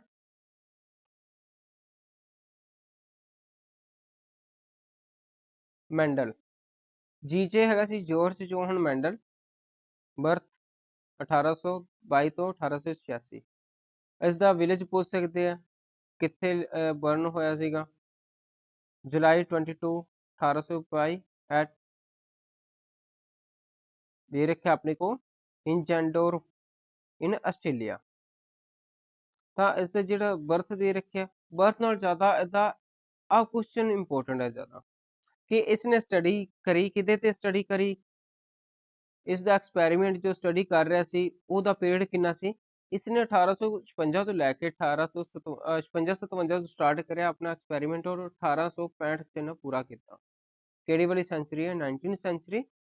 1856 ਤੋਂ 1865 65 ਤੱਕ ਕਰਿਆ ਕੰਮ ਆਪਣਾ ਐਕਸਪੈਰੀਮੈਂਟ ਕੰਪਲੀਟ, ਔਰ ਇਸਨੂੰ 9 ਈਅਰ ਦਾ ਸਮਾਂ ਲੱਗਿਆ। ਇਹ ਕੁਐਸਚਨ ਆ ਜਾਂਦਾ ਕਿ ਉਸਦਾ ਐਕਸਪੈਰੀਮੈਂਟ ਕਿੰਨੇ ਸਾਲ ਤੱਕ ਚੱਲਿਆ, 57 ਤੋਂ ਲੈ ਕੇ 65 ਤੱਕ ਚੱਲਿਆ, ਤੇ 9 ਈਅਰ ਇਸਨੇ ਆਪਣੇ ਐਕਸਪੈਰੀਮੈਂਟ ਤੇ ਜਾਂ ਇਸਨੇ ਆਪਣੇ ਜੋ ਵੀ ਐਕਸਪੈਰੀਮੈਂਟ ਕਰਿਆ। ਲੇਕਿਨ ਉਸ ਸਮੇਂ ਸੋਰਸਸ ਜ਼ਿਆਦਾ ਨਾ ਹੋਣ ਕਰਕੇ ਇਹ ਕੀ ਆ ਕਿ ਪੂਰੀ ਤਰ੍ਹਾਂ ਪਬਲਿਸ਼ ਨਹੀਂ ਹੋ ਪਾਇਆ, ਲੋਕਾਂ ਤੱਕ ਪਤਾ ਨਹੀਂ ਚੱਲ ਪਾਇਆ ਜੋ ਚੀਜ਼ਾਂ ਉਹ ਕਹਿਣਾ ਚਾਹੁੰਦਾ ਸੀ। ਔਰ ਉਸ ਸਮੇਂ ਦੇ ਜਿਹੜੇ ਵੀ ਸਾਇੰਟਿਸਟ ਸੀਗੇ, ਬੋਟਨਿਸਟ ਸੀ, ਤਾਂ ਉਸਨੇ ਇਸ ਚੀਜ਼ ਨੂੰ ਮੰਨਣ ਤੋਂ ਇਨਕਾਰ ਕਰ ਦਿੱਤਾ। ਇਸਨੇ ਕਿਹਾ ਸੀ ਕਿ ਇੱਕ ਜਨਰੇਸ਼ਨ ਤੋਂ ਸੈਕਿੰਡ ਤੱਕ ਜੋ ਟਰੇਟ ਜਾਂਦੇ ਆ ਜਾਂ ਇਨਹੈਰੀਟੈਂਸ ਹੁੰਦੀ, ਉਸ ਲਈ ਕੌਣ ਰਿਸਪੌਂਸੀਬਲ ਹੈਗੇ, ਫੈਕਟਰ। ਔਰ ਇਸਨੇ ਮੈਥਮੈਟੀਕਲੀ ਯੂਜ਼ ਕਰਿਆ ਸੀ ਵਿੱਚ, ਮੈਥਮੈਟਿਕਸ ਯੂਜ਼ ਕਰਨ ਕਰਕੇ, ਤਾਂ ਦੂਸਰੇ ਸਾਇੰਟਿਸਟ ਇਹ ਕਹਿੰਦੇ ਸੀ ਕਿ ਬਾਇਓਲੋਜੀ ਦੇ ਵਿੱਚ ਜਿਹੜੇ ਆ ਮੈਥਮੈਟਿਕਸ ਨੂੰ ਯੂਜ਼ ਕਰਨਾ ਸਹੀ ਨਹੀਂ ਹੈ, ਇੱਕ ਬਿਲਕੁਲ ਅਲੱਗ ਹੀ ਲੌਜਿਕ ਹੈ ਤੁਹਾਡਾ, ਤਾਂ ਇਸ ਲਈ ਇਸ ਨੂੰ ਨਹੀਂ ਪੂਰੀ ਮਾਨਤਾ ਨਹੀਂ ਦੇਗੀ। ਲੇਕਿਨ ਬਾਅਦ ਵਿੱਚ ਜਿੱਦਾਂ ਜਿੱਦਾਂ ਸਮਾਂ ਹੋਇਆ 19th ਸੈਂਚੁਰੀ ਤੋਂ ਬਾਅਦ ਵਿੱਚ ਸਾਇੰਟਿਸਟ ਆਏ, ਤਾਂ ਉਹਨਾਂ ਨੇ ਇਸ ਚੀਜ਼ ਦੀ ਜੋ ਥਿਊਰੀਆਂ ਮੈਂਡਲ ਦੇ ਦਿੱਤੀਆਂ ਸੀ ਉਸ ਤੇ ਵਰਕ ਕਰਿਆ ਔਰ ਉਸ ਨੂੰ ਸਮਝਿਆ, ਔਰ ਜੋ ਮੈਂਡਲ ਦੇ ਕਈ ਹੋਈਆਂ ਚੀਜ਼ਾਂ ਸੀ ਉਸ ਤੇ ਵਰਕ ਕਰਿਆ, ਔਰ ਉਸ ਤੋਂ ਬਾਅਦ ਵਿੱਚ ਉਹ ਪਬਲਿਸ਼ ਕਰੀਆਂ ਗਈਆਂ। ਜਿੱਦਾਂ ਆਪਣੇ ਕੋਲ ਕਾਰਲ ਕੋਰਨ ਸੀ, he made a law of ਮੈਂਡਲਿਜ਼ਮ, ਇਸਨੇ ਮੈਂਡਲਿਜ਼ਮ ਦਾ ਲਾ ਬਣਾਇਆ, ਜੋ ਉਹ ਆਪਣਾ ਐਕਸਪੈਰੀਮੈਂਟ ਕਰਕੇ ਗਏ ਸੀ ਉਸ ਚੀਜ਼ ਨੂੰ ਹੀ ਇਹਨਾਂ ਨੇ ਕੰਟੀਨਿਊ ਕਰਿਆ, ਔਰ ਫਿਰ ਜੋ ਜੋ ਚੀਜ਼ਾਂ ਉਹਨਾਂ ਕਹੀਆਂ ਸੀ ਉਸ ਨੂੰ ਹੀ ਅੱਗੇ ਇਹਨਾਂ ਨੇ ਪ੍ਰੂਵ ਕਰਿਆ। ਕਾਰਲ ਕੈਰਨ ਜਰਮਨੀ ਦਾ ਸੀ, ਐਕਸਪੈਰੀਮੈਂਟ ਔਨ ਮੇਜ਼, ਇਹਨੇ ਮੇਜ਼ ਤੇ ਐਕਸਪੈਰੀਮੈਂਟ ਕਰਿਆ, ਔਰ ਹੀ ਮੇਡ ਅ ਲਾ ਆਫ ਮੈਂਡਲਿਜ਼ਮ। ਅੱਗੇ ਹਾਗੋ ਡੇਵਰਾਈਜ਼, ਇਹ ਆਪਾਂ ਆਲਰੇਡੀ ਕਰਿਆ। ਪ੍ਰਾਈਮ ਰੋਜ਼, ਇਵਨਿੰਗ ਪ੍ਰਾਈਮ ਰੋਜ਼ ਤੇ ਇਸਨੇ ਐਕਸਪੈਰੀਮੈਂਟ ਕਰਿਆ ਸੀ। ਓਨਥੇਰਾ, ਜੋ ਰੋਜ਼ ਅੱਗੇ ਆਪਾਂ ਕਰਕੇ ਆਏ ਸੀ, ਓਨਥੇਰਾ ਰੋਜ਼ ਸੀਗਾ ਜਿਹੜਾ ਆਪਾਂ ਲਾਸਟ ਐਨੀਮਲ ਹਸਬੈਂਡਰੀ ਦੇ ਵਿੱਚ ਕਰ ਐਵੋਲੂਸ਼ਨ ਚੈਪਟਰ ਦੇ ਵਿੱਚ ਕਰਿਆ ਆਪਾਂ। ਓਨਥੇਰਾ ਲਾਸਟ ਇੱਕ ਹੋਰ ਵਰਡ ਹੈ, ਯਾਦ ਨਹੀਂ ਆ ਰਿਹਾ। ਇਵਨਿੰਗ ਪ੍ਰਾਈਮ ਰੋਜ਼ ਦਾ ਨਾਮ ਇੱਕ ਹੋਰ ਸੀਗਾ ਓਨਥੇਰਾ, ਔਰ ਇੱਕ ਹੋਰ ਵਰਡ ਯੂਜ਼ ਕਰਦੇ ਉਹਦੇ ਲਈ। ਤਾਂ ਇਸਨੇ ਐਕਸਪੈਰੀਮੈਂਟ ਕਰਿਆ ਹੁਗੋ ਡੇਵਰਾਈਜ਼ ਨੇ ਇਵਨਿੰਗ ਪ੍ਰਾਈਮ ਰੋਜ਼ ਫਲਾਵਰ ਤੇ। ਤਾਂ ਇਹ ਬਿਲਕੁਲ ਜੋ ਮੈਂਡਲ ਦੀ ਥਿਊਰੀਆਂ ਸੀ ਉਹ ਸਾਰੀਆਂ ਚੀਜ਼ਾਂ ਹੋਈਆਂ, ਔਰ ਫਿਰ ਤੋਂ ਹੀ ਰੀਪਬਲਿਸ਼ਡ ਦੀ ਮੈਂਡਲਸ ਰਿਜ਼ਲਟ ਇਨ 1901 ਇਨ ਫਲੋਰਾ ਮੈਗਜ਼ੀਨ। ਔਰ ਫਿਰ ਤੋਂ ਵਾਪਿਸ ਤੋਂ ਇਹਨਾਂ ਨੇ ਰੀਪਬਲਿਸ਼ ਕਰੀਆਂ ਜੋ ਉਹਨਾਂ ਦੇ ਥਿਊਰੀਜ਼ ਜੋ ਪਬਲਿਸ਼ ਨਹੀਂ ਹੋ ਪਾਈਆਂ ਸੀ, ਲੈਕ ਆਫ ਕਮਿਊਨੀਕੇਸ਼ਨ ਕਹਿ ਲਓ, ਜਾਂ ਫਿਰ ਉਸ ਸਮੇਂ ਤੇ ਉਨਾ ਜ਼ਿਆਦਾ ਨਹੀਂ ਸੀਗਾ ਆਪਾਂ ਕਹਿ ਸਕਦੇ ਹਾਂ ਸੋਸ਼ਲ ਜਾਂ ਨਿਊਜ਼ ਵਗੈਰਾ, ਤਾਂ ਫਿਰ ਇਹਨਾਂ ਨੇ ਉਸਦੇ ਫਿਰ ਤੋਂ ਰੀਪਬਲਿਸ਼ ਕਰਾਏ ਜੋ ਉਹਨਾਂ ਦੀਆਂ ਖੋਜਾਂ ਸੀਗੀਆਂ ਜਾਂ ਜੋ ਉਹਨਾਂ ਦਾ ਐਕਸਪੈਰੀਮੈਂਟ ਸੀ। ਤੇ Erich von Tschermak, Erich von Tschermak experiment ਕਰਿਆ ਸੀ on a different flowering plant. ਇਹਦੇ ਤੇ ਜ਼ਿਆਦਾ ਨਹੀਂ, ਸਿਰਫ ਔਰ ਸਿਰਫ ਹਾਗੋ ਡੇਵਰਾਈਜ਼ ਔਰ ਕਾਰਲ ਕੈਰਨ ਜਿਨ੍ਹਾਂ ਨੇ ਲਾ ਆਫ ਮੈਂਡਲਿਜ਼ਮ ਕਿੰਨੇ ਬਣਾਇਆ ਸੀ, ਆਪਾਂ ਮੈਂਡਲ ਕਹਿ ਸਕਦੇ ਹਾਂ, ਲੇਕਿਨ ਬਣਾਇਆ ਕਿੰਨੇ ਸੀਗਾ, ਕਾਰਲ ਕੈਰਨ ਨੇ।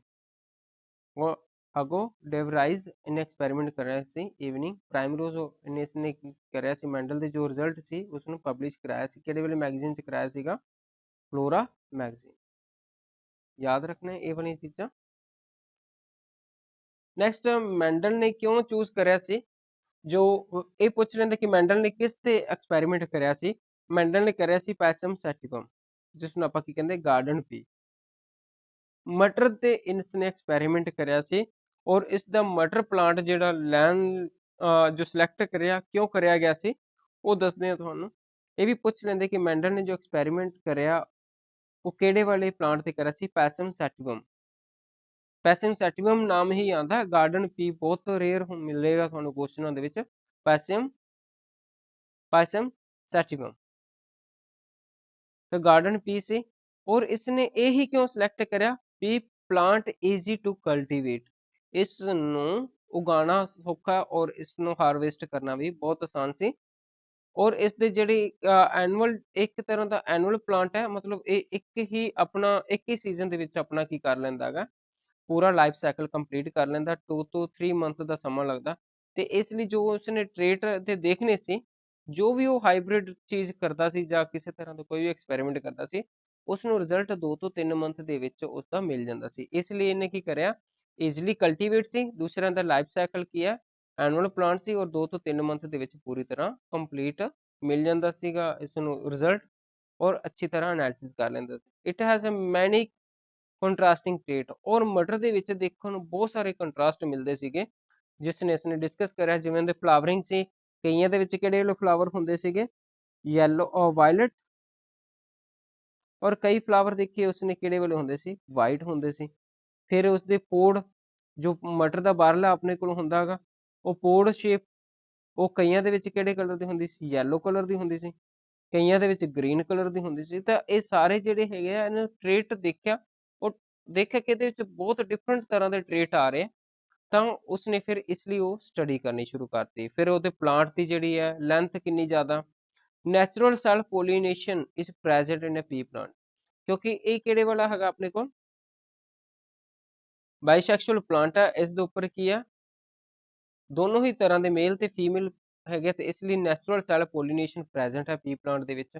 ਔਰ cross pollination can be performed in it, artificial ਔਰ hybridisation can be made possible, ਔਰ ਇਸ ਨੂੰ ਕ੍ਰੋਸ ਪੋਲੀਨੇਸ਼ਨ ਵੀ ਕਰਾਇਆ ਜਾ ਸਕਦਾ ਸੀ। ਮੈਂਡਲ ਨੇ 7 ਕਰੈਕਟਰ ਕਰੇ ਸੀਗੇ ਐਕਸਪੈਰੀਮੈਂਟ ਵਿੱਚ। ਕਿੰਨੇ ਕਰੈਕਟਰ ਡਿਸਕਸ ਕਰੇ ਆ, ਇਹ ਵੀ ਪੁੱਛ ਲੈਂਦੇ, ਕਿੰਨੇ ਕਰੇ, 7। ਸਮਾਂ ਕਿੰਨਾ ਲੱਗਿਆ ਸੀ, 9 ਈਅਰ ਲੱਗਿਆ ਸੀ। ਤੇ ਨੈਕਸਟ ਹੈ, ਸਭ ਤੋਂ ਪਹਿਲਾਂ ਇਸਨੇ ਜਿਹੜੇ ਲੈਂਥ ਆਫ ਪਲਾਂਟ, ਜੋ ਪਾਇਸਮ ਸੈਟਿਵਮ ਜਾਂ ਪੀ ਗਾਰਡਨ ਲਿਆ ਸੀਗਾ, ਗਾਰਡਨ ਪੀ, ਉਸ ਪਲਾਂਟ ਦੀ ਉਸਨੇ ਲੈਂਥ ਡਿਸਕਸ ਕਰੀ, ਫਲਾਵਰ ਪੋਜੀਸ਼ਨ, ਕਿ ਫਲਾਵਰ ਉਸ ਨੂੰ ਐਕਸਿਲ ਆ ਰਹੇ ਆ ਜਾਂ ਫਿਰ ਟਰਮੀਨਲ ਤੇ ਲੱਗ ਰਹੇ ਆ, ਮਤਲਬ ਸਾਈਡ ਤੇ ਲੱਗ ਰਹੇ ਆ ਜਾਂ ਫਿਰ ਕਿਤੇ ਲੱਗ ਰਿਹਾ ਐਕਸਿਲ, ਸੈਂਟਰ ਤੇ ਲੱਗ ਰਹੇ ਆ। ਫਿਰ ਉਸਨੇ ਸ਼ੇਪ ਆਫ ਪੋਡ, ਜੋ ਮਟਰ ਜਿੱਥੋਂ ਆਪਾਂ ਸੀਡ ਲੈਂਦੇ ਆ, ਉਸ ਦੀ ਜੋ ਸ਼ੇਪ ਹੈਗੀ ਆ ਬਾਹਰਲੇ ਵਾਲੀ ਪੋਡ ਜਿਹਦੇ ਸੀਡ ਹੁੰਦੇ ਆ, ਉਸ ਦਾ ਸ਼ੇਪ ਦਾ ਉਸਨੇ ਗੱਲ ਕਰੀ ਕਿ ਇਨਫਲੇਟਡ ਹੈ ਜਾਂ ਫਿਰ ਕੰਸਟ੍ਰਿਕਟਡ ਹੈ। ਫਿਰ ਕਲਰ ਆਫ ਪੋਡ, ਉਸ ਪੋਡ ਦੀ ਕਲਰ ਕਿਹੜੀ ਵਾਲੀ ਹੈ, ਗ੍ਰੀਨ ਹੈ ਜਾਂ ਯੈਲੋ ਹੈ, ਉਹ ਵਾਲੀ ਚੀਜ਼ ਫਿਰ ਡਿਸਕਸ ਕਰੀ। ਫਿਰ ਅੱਗੇ ਸ਼ੇਪ ਆਫ ਸੀਡ, ਜਿਹੜੇ ਸ਼ੇਪ ਜੋ ਮਟਰ ਨਿਕਲ ਰਹੇ ਆ ਉਹ ਰਾਉਂਡ ਵਾਲੇ ਹੈ, ਗੋਲ ਹੈ, ਜਾਂ ਫਿਰ ਰਿੰਕਲਡ ਹੈਗੇ ਆ, ਮਤਲਬ ਉਸ ਦੇ ਉੱਪਰ ਝੁਰੜੀਆਂ ਪਈਆਂ ਹੋਈਆਂ। ਫਿਰ ਕਲਰ ਆਫ ਕੋਟਿਲੀਡਨ, ਯੈਲੋ ਕਲਰ ਕੋਟਿਲੀਡਨ ਹੈ ਜਾਂ ਗ੍ਰੀਨ ਵਾਲੇ, ਇਹ ਵੀ ਡਿਸਕਸ ਕਰਿਆ ਸੀ। ਨੈਕਸਟ ਹੈ colour of flower, flower the colour ਕਿਹੜੇ ਵਾਲਾ, ਵਾਇਲਟ ਹੈ ਜਾਂ ਫਿਰ ਵਾਈਟ ਹੈ। ਤਾਂ ਇਹ ਸਾਰੇ ਡਿਸਕਸ ਕਰੇ ਇਸਨੇ, ਤੇ ਫਿਰ ਇਸਨੇ ਇਹ ਕਨਕਲੂਡ ਕਰਿਆ ਕਿ ਜਿਹੜੇ ਡੋਮੀਨੇਟਿੰਗ ਵਾਲੇ ਹੈਗੇ ਆ ਉਹ ਕਿਹੜੇ ਵਾਲੇ ਹੋਣਗੇ, ਲੈਂਥ ਆਫ ਪਲਾਂਟ ਕੀ ਹੋਏਗੀ, ਟੌਲ। ਅਗਰ ਡੋਮੀਨੇਟਿੰਗ ਵਾਲਾ ਉਸਦੇ ਵਿੱਚ ਜੀਨ ਹੈ, ਫੈਕਟਰ ਸੌਰੀ ਕਹਾਂਗੇ, ਇੱਥੇ ਜੀਨ ਨਹੀਂ ਕਹਾਂਗੇ, ਕਿਉਂਕਿ ਉਸਨੇ ਫੈਕਟਰ ਦੀ ਹੀ ਗੱਲ ਕਰੀ ਸੀ, ਜੀਨ ਦੀ ਗੱਲ ਨਹੀਂ ਕਰੀ ਸੀ। ਅਗਰ ਫਲਾਵਰ ਦੀ ਪੋਜੀਸ਼ਨ ਜਿਹੜੀ ਹੈ ਐਕਸੀਅਲ ਕਦੋਂ ਹੋਏਗੀ, ਜਦੋਂ ਉਸ ਦੇ ਵਿੱਚ ਡੋਮੀਨੇਟਿੰਗ ਵਾਲਾ ਫੈਕਟਰ ਹੋਏਗਾ, ਤਾਂ ਫਿਰ ਉਹਦੀ ਪੋਜੀਸ਼ਨ ਕਿਹੜੀ ਵਾਲੀ ਹੋਏਗੀ, ਫਲਾਵਰ ਦੇ ਐਕਸੀਅਲ ਹੋਏਗੀ। ਤਾਂ ਸ਼ੇਪ ਆਫ ਪੋਡ ਇਨਫਲੇਟਡ ਹੋਏਗੀ ਜਦੋਂ ਉਸ ਦੇ ਵਿੱਚ ਫੈਕਟਰ ਕਿਹੜੇ ਵਾਲਾ ਹੋਏਗਾ, ਇਨਫਲੇਟਡ ਵਾਲਾ ਹੋਏਗਾ। ਤਾਂ ਕਲਰ ਆਫ ਪੋਡ ਗ੍ਰੀਨ ਹੋਏਗੀ ਜੇ ਉਸ ਦੇ ਵਿੱਚ ਡੋਮੀਨੇਟਿੰਗ ਵਾਲਾ ਕਿਹੜਾ ਹੋਏਗਾ, ਗ੍ਰੀਨ ਵਾਲਾ ਹੋਏਗਾ factor. Shape of seed round ਹੋਏਗੀ ਜਦੋਂ ਕਿਹੜੇ ਵਾਲਾ ਹੋਏਗਾ, ਕੈਪੀਟਲ ਆਰ ਹੋਏਗਾ। ਗ੍ਰੀਨ ਕੈਪੀਟਲ ਜੀ ਹੋਏਗੀ। ਇਨਫਲੇਟਡ ਕਦੋਂ ਹੋਏਗਾ, ਜਦੋਂ ਉਸ ਦੇ ਵਿੱਚ ਸ਼ੇਪ ਆਫ ਪੋਡ ਕਿਹੜੀ ਵਾਲੀ, ਇਨਫਲੇਟਡ ਹੋਏਗੀ ਜਦੋਂ ਉਹਦੇ ਵਿੱਚ ਕਿਹੜੇ ਵਾਲਾ ਫੈਕਟਰ ਹੋਏਗਾ, ਇਨਫਲੇਟਡ ਵਾਲਾ ਹੋਏਗਾ। ਤਾਂ ਕਲਰ ਆਫ ਕੋਟਿਲੇਡਨ ਕਿਹੜੇ ਵਾਲਾ ਹੋਏਗਾ, yellow, capital Y. Capital Y ਵੀ ਹੋ ਸਕਦਾ ਤਾਂ ਵੀ ਯੈਲੋ ਹੋਏਗਾ, ਕੈਪੀਟਲ ਵਾਈ ਸਮਾਲ ਵਾਈ ਹੋਏ ਤਾਂ ਵੀ ਯੈਲੋ ਕਲਰ ਹੀ ਹੋਏਗਾ। ਗ੍ਰੀਨ ਕਦੋਂ ਆਏਗਾ, ਜਦੋਂ ਦੋਨੋਂ ਸਮਾਲ ਵਾਈ ਹੋਣਗੇ ਤਾਂ ਉਦੋਂ ਕੀ ਹੋਏਗਾ, ਉਸ ਦਾ ਕਲਰ ਗ੍ਰੀਨ ਆਏਗਾ। ਇੱਕ ਹੀ ਵਾਈ ਆ ਗਿਆ ਤਾਂ ਉਹਦਾ ਕਲਰ ਕਿਹੜਾ ਹੋ ਜਾਏਗਾ, ਯੈਲੋ ਹੋ ਜਾਏਗਾ। ਜਿੱਦਾਂ ਟੌਲ ਦੋਨੋਂ ਤਰਫ ਤੋਂ ਟੀ ਹੋ ਜੇ, ਜਾਂ ਕੈਪੀਟਲ ਟੀ ਸਮਾਲ ਟੀ, ਤਾਂ ਉਹਨਾਂ ਦੇ ਕੇਸ ਦੇ ਵਿੱਚ ਕੀ ਬਣੇਗਾ, ਟੌਲ ਹੀ ਬਣੇਗਾ। ਡਵਾਰਫ ਉਦੋਂ ਹੀ ਆਏਗਾ ਜਦੋਂ ਦੋਨੋਂ ਕਿਹੜੀ ਵਾਲੀ ਹੋਏਗੀ, ਹੋਮੋਜ਼ਾਈਗੋਟ ਕੰਡੀਸ਼ਨ ਹੋਏਗੀ, ਜੋ ਆਪਾਂ ਕਰਕੇ ਆਏ ਆ। ਰਿਸੈਸਿਵ ਵਾਲੇ ਕੀ ਆ, ਇਹ ਹੋਮੋਜ਼ਾਈਗੋਸ ਕੰਡੀਸ਼ਨ ਦੇ ਵਿੱਚ ਹੀ ਆਪਦਾ ਇਫੈਕਟ ਸ਼ੋ ਕਰਨਗੇ। ਨੈਕਸਟ ਹੈ ਆਪਣੇ ਕੋਲ ਕਲਰ ਆਫ ਫਲਾਵਰ, ਵਾਇਲਟ ਕਦੋਂ ਹੋਏਗਾ, ਜਦੋਂ ਡੋਮੀਨੇਟਿੰਗ ਵਾਲਾ ਆਪਣਾ ਇਫੈਕਟ ਸ਼ੋ ਕਰੇਗਾ। ਤੇ ਰਿਸੈਸਿਵ ਕਦੋਂ ਹੋਏਗਾ, ਜਦੋਂ ਵਾਈਟ ਕਦੋਂ ਹੋਏਗਾ, ਜਦੋਂ ਰਿਸੈਸਿਵ ਵਾਲਾ ਆਪਦਾ ਇਫੈਕਟ ਸ਼ੋ ਕਰ। ਤਾਂ ਇਹ ਸੀ, ਔਰ ਇਹ ਪੁੱਛਿਆ ਜਾਂਦਾ ਕਿ ਜੋ 7 ਟ੍ਰੇਟ ਹੈਗੇ ਆ, ਇਹ ਕਿੰਨੇ ਨੰਬਰ ਆਫ ਕ੍ਰੋਮੋਸੋਮ ਤੇ ਸੀ, ਜੋ 7 ਟ੍ਰੇਟ ਸੀ ਇਹ 4 ਕ੍ਰੋਮੋਸੋਮ ਤੇ ਸੀ। 4 ਕ੍ਰੋਮੋਸੋਮ ਤੇ ਇਹ ਪ੍ਰੈਜ਼ੈਂਟ ਸੀਗੇ। ਟ੍ਰੇਡ ਕਿੰਨੇ ਆ? 4। ਪ੍ਰੈਜ਼ੈਂਟ ਕਿੰਨੇ ਆ? 4 ਕ੍ਰੋਮੋਸੋਮ ਤੇ 4 ਕ੍ਰੋਮੋਸੋਮ ਸੀ। ਔਰ ਨੰਬਰ ਆਫ ਟ੍ਰੇਡ ਕਿੰਨੇ ਇਹਨਾਂ ਦੇ ਉੱਪਰ ਡਿਸਕਸ ਕਰੇ ਉਸਨੇ? 7 ਟ੍ਰੇਡ ਦੇਖੇ ਸੀ। ਔਰ ਕੁਝ ਐਦਾਂ ਦੇ ਵੀ ਸੀ, ਐਵੇਂ ਦੇ ਕ੍ਰੋਮੋਸੋਮ ਸੀ ਜਿਨ੍ਹਾਂ ਨੇ 3 ਟ੍ਰੇਡ ਨੂੰ ਕੰਟਰੋਲ ਕਰ ਰਿਹਾ ਸੀ। ਮਤਲਬ 3 ਫੈਕਟਰ ਐਦਾਂ ਦੇ ਸੀ ਜਿਹੜੇ ਇੱਕੋ ਹੀ ਨੰਬਰ ਆਫ ਕ੍ਰੋਮੋਸੋਮ ਦੇ ਉੱਪਰ ਅਲਾਈ ਕਰ ਰਹੇ ਸੀ ਔਰ ਪਲਾਂਟ ਦੇ ਜਿਹੜੇ ਡਿਫਰੈਂਟ ਟ੍ਰੇਡ ਨੂੰ ਕੰਟਰੋਲ ਕਰ ਰਹੇ ਸੀ। 5 ਨੰਬਰ ਜਿਹੜਾ ਕ੍ਰੋਮੋਸੋਮ ਸੀ ਉਹ ਸਿਰਫ ਔਰ ਸਿਰਫ ਜਿਹੜੀ ਆ ਕਲਰ ਆਫ ਫੂਡ, ਜਿਹੜਾ ਫੂਡ ਦਾ ਕਲਰ ਸਿਰਫ ਉਸ ਨੂੰ ਹੀ ਕੀ ਕਰ ਰਿਹਾ ਸੀਗਾ, ਸ਼ੋ ਕਰ ਰਿਹਾ ਸੀ ਕਿ ਉਸ ਦਾ ਕਲਰ ਗ੍ਰੀਨ ਹੋਏਗਾ ਜਾਂ ਯੈਲੋ ਹੋਏਗਾ। 7 ਵਾਲਾ ਕੀ ਕਰ ਰਿਹਾ ਸੀ? ਸੀਡ ਦੀ ਸ਼ੇਪ ਨੂੰ, ਰਾਉਂਡ ਹੈ ਜਾਂ ਰਿੰਕਲ। ਇਹ ਯਾਦ ਕਰ ਲੈਣਾ ਕਿਹੜੇ ਕਿਹੜੇ ਵਾਲੇ ਆ। ਤੁਸੀਂ ਸਫਲ ਯਾਦ ਕਰ ਲਓ, ਸਫਲ ਜੋ ਫਸਟ ਵਾਲੇ ਸਫਲ ਤੋਂ ਯਾਦ ਕਰਨਾ। ਸਫਲ ਦੇ ਇਹ ਕਿੰਨੇ ਤੇ ਹੋਣਗੇ? 4 ਨੰਬਰ ਕ੍ਰੋਮੋਸੋਮ ਤੇ। ਸਫਲ shape of food, flower position, L ਤੋਂ ਲੈਂਥ ਆਫ ਪਲਾਂਟ। ਤਾਂ ਸਫਲ ਤੋਂ ਯਾਦ ਕਰਨਾ ਤੁਸੀਂ, ਇਹ ਕਿੰਨੇ ਤੇ ਹੈਗੇ ਆਪਣੇ ਕੋਲ? 4 ਤੇ। ਤਾਂ ਜਿਹੜੇ ਆਪਣੇ ਕਲਰ ਆਫ ਕੋਟੀਲੇਡਨ ਤੇ ਕਲਰ ਆਫ ਫਲਾਵਰ ਦੋਨੋਂ ਦੇ ਦੋਨੋਂ ਕਲਰ ਨਾਲ ਰਿਲੇਟਡ ਹੈਗੇ ਆ। ਤਾਂ ਇਹ ਕਿਤੇ ਤੇ ਹੋਣਗੇ? ਨੰਬਰ 1 ਕ੍ਰੋਮੋਸੋਮ 1 ਤੇ। Colour of cotyledon, colour of flower ਕਿੱਥੇ ਹੋਣਗੇ ਆਪਣੇ ਕੋਲ? This one. ਔਰ ਕਲਰ ਆਫ ਫੂਡ, ਇੱਕ ਕਲਰ ਜਿਹੜਾ ਹੈਗਾ ਉਹ ਸਿੰਗਲ ਜਿਹੜਾ ਹੈਗਾ ਉਹਦੇ ਤੇ ਹੀ ਆਏਗਾ 5 ਨੰਬਰ ਕ੍ਰੋਮੋਸੋਮ ਤੇ। ਸਫਲ ਤੋਂ ਯਾਦ ਕਰ ਲੈਣਾ। ਸਫਲ ਕਿੰਨੇ ਤੇ ਹੈ? 4 ਤੇ ਹੋਏ ਆ ਤੇ 5 ਤੇ ਕੀ ਆਇਆ? Colour of pod. ਤਾਂ colour of cotyledon, colour of flower ਕਿੰਨੇ ਤੇ ਹੈ? 1 ਨੰਬਰ ਕ੍ਰੋਮੋਸੋਮ ਤੇ। ਸ਼ੇਪ ਆਫ ਸੀਡ ਕਿੰਨੇ ਤੇ ਹੈ? 7 ਤੇ।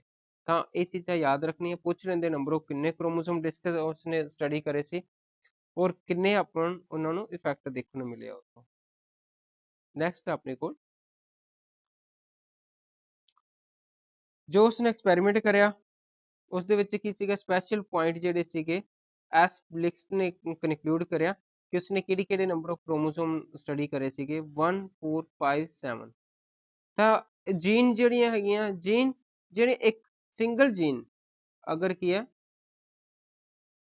ਸਿੰਗਲ ਜੀਨ ਕੀ करे? कंट्रोल मोर देन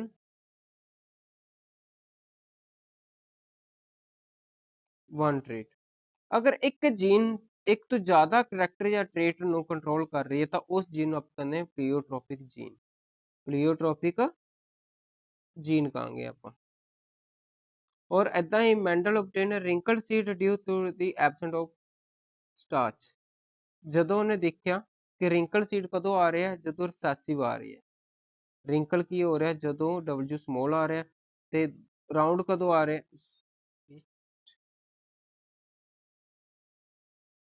ਉਹਨੇ ਕੀ ਕਨਕਲੂਡ ਕਰਿਆ? ਰਿੰਕਲ। ਰਾਉਂਡ ਕਦੋਂ ਆਉਂਦੇ? ਜਦੋਂ ਕੈਪੀਟਲ ਆਰ ਆ ਰਹੀ ਹੈ ਤੇ ਸਮੋਲਰ ਆਰ, ਚਾਹੇ ਆਰ ਆਰ ਆ ਰਹੀ, ਉਦੋਂ ਕਿਹੜੇ ਵਾਲੇ ਆ ਰਹੇ? ਰਾਉਂਡ ਵਾਲੇ ਆਉਂਦੇ ਆ।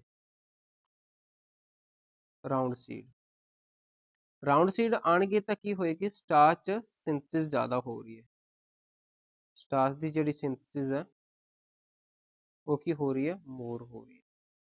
ਔਰ ਅਗਰ ਕੈਪੀਟਲ ਆਰ ਆਇਆ ਤਾਂ ਇਹਦੇ ਨਾਲ ਕੀ ਹੋਏਗਾ? ਸਟਾਰਚ ਦੀ ਸਿੰਥਸਿਸ ਕੀ ਹੋ ਗਈ ਹੈ? ਘੱਟ।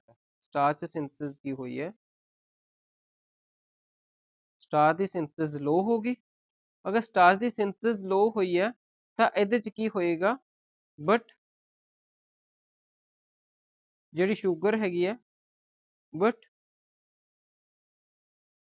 ਮੋਰ ਸ਼ੂਗਰ ਇਨ ਫ੍ਰੀ ਫਾਰਮ। ਮਤਲਬ ਫ੍ਰੀ ਫਾਰਮ ਦੇ ਵਿੱਚ ਸ਼ੂਗਰ ਜ਼ਿਆਦਾ ਹੈ, ਇਸ ਲਈ ਇਹ ਜਿਹੜੇ ਰਿਸੈਸਿਵ ਵਾਲੇ ਹੈਗੇ ਇਹ ਕਿਹੜੇ ਵਾਲੇ ਹੋਣਗੇ? ਰਿੰਕਲਡ ਹੋਣਗੇ। ਤੇ ਦੂਸਰੇ ਵਾਲੇ ਜਿਹੜੇ ਹੈਗੇ ਆਪਣੇ ਕੋਲ ਜਿਹਦੇ ਚ ਡੋਮੀਨੈਂਟ ਵਾਲੇ ਆ ਰਹੇ ਆਰ, ਇਹ ਕਿਹੜੇ ਵਾਲੇ ਹੋਣਗੇ? ਰਾਉਂਡ। ਕਿਉਂ ਹੋ ਰਿਹਾ? ਸਟਾਰਚ ਦੀ ਸਿੰਥਸਿਸ ਕੀ ਹੋਈ? ਜ਼ਿਆਦਾ, ਇਸ ਕਰਕੇ ਕੀ ਹੋ ਰਿਹਾ? ਇਹ ਵਾਲੇ ਇਹ ਰਾਉਂਡ ਸੀਡ ਆ ਤਾਂ ਉੱਥੇ ਸਟਾਰਚ ਦੀ ਸਿੰਥਸਿਸ ਘੱਟ ਹੋ ਰਹੀ ਤੇ ਇਹ ਕਿਹੜੇ ਵਾਲੇ ਹੈਗੇ ਆਪਣੇ ਕੋਲੋਂ?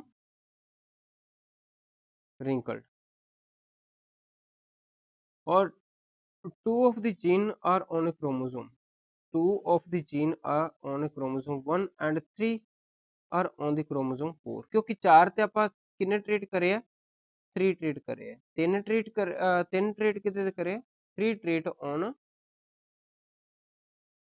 trait on chromosome number 4 ਦੇ ਉੱਪਰ 3 ਜੀਨ ਹੈ। ਉੱਪਰ ਵਾਲੇ ਇਹ ਨਹੀਂ ਕਹਿ ਲੈਣਾ ਇਹ ਕ੍ਰੋਮੋਸੋਮ ਦੀ ਗੱਲ ਹੋ ਰਹੀ ਹੈ, ਇੱਥੇ ਸਿੰਗਲ ਜੀਨ ਦੀ ਗੱਲ ਕਰੀ ਹੈ। ਇੱਕ ਕ੍ਰੋਮੋਸੋਮ ਦੇ ਉੱਪਰ ਤਾਂ ਬਹੁਤ ਸਾਰੇ ਜੀਨਸ ਹੋ ਸਕਦੀਆਂ, ਅਪਰੋਕਸੀਮੇਟ ਇੱਕ ਕ੍ਰੋਮੋਸੋਮ ਦੇ ਉੱਪਰ 30 ਹਜ਼ਾਰ ਜੀਨ ਵੀ ਪ੍ਰੈਜ਼ੈਂਟ ਹੈਗੀਆਂ। ਲੇਕਿਨ ਆਪਾਂ ਗੱਲ ਕਰੀਏ ਅਗਰ ਇੱਕ ਜੀਨ ਰਿਪਰੈਜ਼ੈਂਟ ਕਰੇ ਇੱਕ ਤੋਂ ਜ਼ਿਆਦਾ ਕਰੈਕਟਰ ਤਾਂ ਉਸ ਜੀਨ ਨੂੰ ਪਲੀਓਟ੍ਰੋਪਿਕ ਜੀਨ ਕਹਿਣਾ, ਨਾ ਕਿ ਕ੍ਰੋਮੋਸੋਮ। ਇੱਥੇ ਕ੍ਰੋਮੋਸੋਮ ਇੱਕ ਤੋਂ 3 ਕਰੈਕਟਰ ਸ਼ੋ ਕਰ ਰਿਹਾ ਤਾਂ ਕ੍ਰੋਮੋਸੋਮ ਨੂੰ ਆਪਾਂ ਪਲੀਓਟ੍ਰੋਪਿਕ ਨਹੀਂ ਕਹਿਣਾ। ਅਗਰ ਜੀਨ ਇੱਕ ਤੋਂ ਜ਼ਿਆਦਾ ਕਰੈਕਟਰ ਸ਼ੋ ਕਰੇਗੀ ਤਾਂ ਉਸ ਚੀਜ਼ ਨੂੰ ਆਪਾਂ ਕਹਾਂਗੇ ਪਲੀਓਟ੍ਰੋਪਿਕ। ਕ੍ਰੋਮੋਸੋਮ ਦੇ ਉੱਪਰ ਤਾਂ ਬਹੁਤ ਸਾਰੇ ਜੀਨ ਹੋਣਗੇ ਇੱਕ ਕ੍ਰੋਮੋਸੋਮ ਦੇ ਉੱਪਰ, ਤਾਂ ਉਹ ਸਾਰੇ ਦੇ ਸਾਰੇ ਕ੍ਰੋਮੋਸੋਮ ਉਹ ਸਾਰੀਆਂ ਜੀਨ ਕਿਸੇ ਨਾ ਕਿਸੇ ਟ੍ਰੇਟ ਨੂੰ ਸ਼ੋ ਕਰ ਰਹੀਆਂ ਹੋਣਗੀਆਂ। ਉਹਦੇ ਚ ਕੁਝ ਵਰਕਿੰਗ ਹੋਣਗੀਆਂ, ਕੁਝ ਕੀ ਹੋਣਗੀਆਂ ਨੌਨ ਵਰਕਿੰਗ। ਜੋ ਨੌਨ ਵਰਕਿੰਗ ਹੈ ਉਹ ਕਿਤੇ ਨਾ ਕਿਤੇ ਆਪਣੇ ਜਿਹੜੇ ਐਵੋਲੂਸ਼ਨ ਕਰਕੇ ਕਦੇ ਨਾ ਕਦੇ ਕੰਮ ਕਰਦੀਆਂ ਰਹੀਆਂ ਹੋਣਗੀਆਂ, ਲੇਕਿਨ ਆਪਣੇ ਅਡੈਪਟੇਸ਼ਨ ਕਰਕੇ ਜੋ ਆਪਣੇ ਚੇਂਜਸ ਆਈਆਂ ਤਾਂ ਉਸ ਕਰਕੇ ਉਹ ਕੀ ਹੋ ਗਈਆਂ, ਨੌਨ ਆਪਰੇਸ਼ਨਲ ਹੋ ਗਈਆਂ। ਤਾਂ ਲੇਕਿਨ ਉਹ ਜੀਨ ਅੱਜ ਵੀ ਆਪਣੇ ਅੰਦਰ ਪ੍ਰੈਜ਼ੈਂਟ ਹੈ, ਲੇਕਿਨ ਉਹ ਵਰਕ ਨਹੀਂ ਕਰ ਰਹੀਆਂ। ਤਾਂ ਜੋ ਅੱਜ ਆਪਣੇ ਨੀਡ ਦੇ ਅਕੋਰਡਿੰਗ ਵਰਕ ਕਰ ਰਹੀਆਂ ਤਾਂ ਉਹ ਜੀਨ ਕੀ ਹੈ, ਉਹ ਅੱਜ ਵੀ ਉਹ ਤਾਂ ਚੱਲ ਹੀ ਰਹੀਆਂ, ਲੇਕਿਨ ਜੋ ਅੱਜ ਦੇ ਅਕੋਰਡਿੰਗ ਨਹੀਂ ਕੰਮ ਕਰ ਰਹੀਆਂ ਉਹ ਵੀ ਜੀਨਸ ਆਪਣੇ ਅੰਦਰ ਪ੍ਰੈਜ਼ੈਂਟ ਹੈ। ਤਾਂ ਬਹੁਤ ਸਾਰੇ ਜੀਨਸ ਇੱਦਾਂ ਦੀਆਂ ਜਿਹੜੀਆਂ ਆਪਾਂ ਨੂੰ ਅਜੇ ਤੱਕ ਨੋਨ ਹੀ ਨਹੀਂ ਹੋ ਪਾਈਆਂ ਕਿ ਉਹਨਾਂ ਦੇ ਕੰਮ ਕਿਹੜੇ ਵਾਲੇ ਆ ਆਪਣੇ ਅੰਦਰ। ਬਹੁਤ ਸਾਰੇ, ਬਹੁਤ ਘੱਟ, ਜਸਟ ਆਪਾਂ 1 to 2% ਜੀਨਸ ਕਹਿ ਸਕਦੇ ਜਿਨ੍ਹਾਂ ਦੇ ਆਪਾਂ ਨੂੰ ਵਰਕਿੰਗ ਪਤਾ ਚੱਲੀ ਹੈ ਕਿ ਆਪਣੀ ਬੋਡੀ ਦੇ ਅੰਦਰ ਕੀ ਹੈ, ਬਾਕੀ ਜੀਨਸ ਦਾ ਪਤਾ ਨਹੀਂ ਚੱਲ ਪਾਇਆ। ਤਾਂ ਮੈਂਡਲ ਨੇ ਟੈਕਨੀਕ ਕਿੱਦਾਂ ਦੀ ਕਰੀ ਸੀ, ਮੈਸੂਲੇਸ਼ਨ ਤੇ ਬੈਗਿੰਗ। ਮੈਸੂਲੇਸ਼ਨ ਕੀ ਕਰਿਆ ਸੀ ਉਸਨੇ, ਉਹ ਇੱਕ ਫਲਾਵਰ ਲਿਆ, ਫਲਾਵਰ ਦੇ ਵਿੱਚ ਮੇਲ ਪਾਰਟ ਵੀ ਹੈ ਫੀਮੇਲ ਪਾਰਟ ਵੀ। ਜਿਹੜੇ ਪੇਰੈਂਟ ਪਾਰਟ ਹੈਗੇ ਆ ਇੱਕ ਕਿਹੜੇ ਵਾਲਾ ਮੇਲ ਪਾਰਟ, ਇਹ ਕਿਹੜੇ ਵਾਲਾ ਫੀਮੇਲ ਪਾਰਟ। ਉਸਨੇ ਕੀ ਕਰਿਆ, ਜਿਹੜਾ ਪੇਰੈਂਟ ਵਾਲਾ ਇਹਨੇ ਕੀ ਕਰਤਾ, ਇਹ ਤੋਂ ਸੈਲਫ ਪੋਲੀਨੇਸ਼ਨ ਹੋਣ ਤੋਂ ਕੀ ਕਰਿਆ, ਸੈਲਫ ਪੋਲੀਨੇਸ਼ਨ ਨੂੰ ਹੋਣ ਤੋਂ ਰੋਕਣ ਲਈ, ਤਾਂ ਹੀ ਹਾਈਬ੍ਰਿਡਾਈਜੇਸ਼ਨ ਹੋ ਪਾਏਗੀ। ਸੈਲਫ ਪੋਲੀਨੇਸ਼ਨ ਨੂੰ ਰੋਕਣ ਲਈ ਕੀ ਕਰਤਾ, ਇਹਦਾ ਮੇਲ ਪਾਰਟ ਇੱਕ ਫਲਾਵਰ ਤੋਂ ਕੀ ਕਰਤਾ, ਮੇਲ ਪਾਰਟ ਨੂੰ ਕੱਟ ਕਰਤਾ।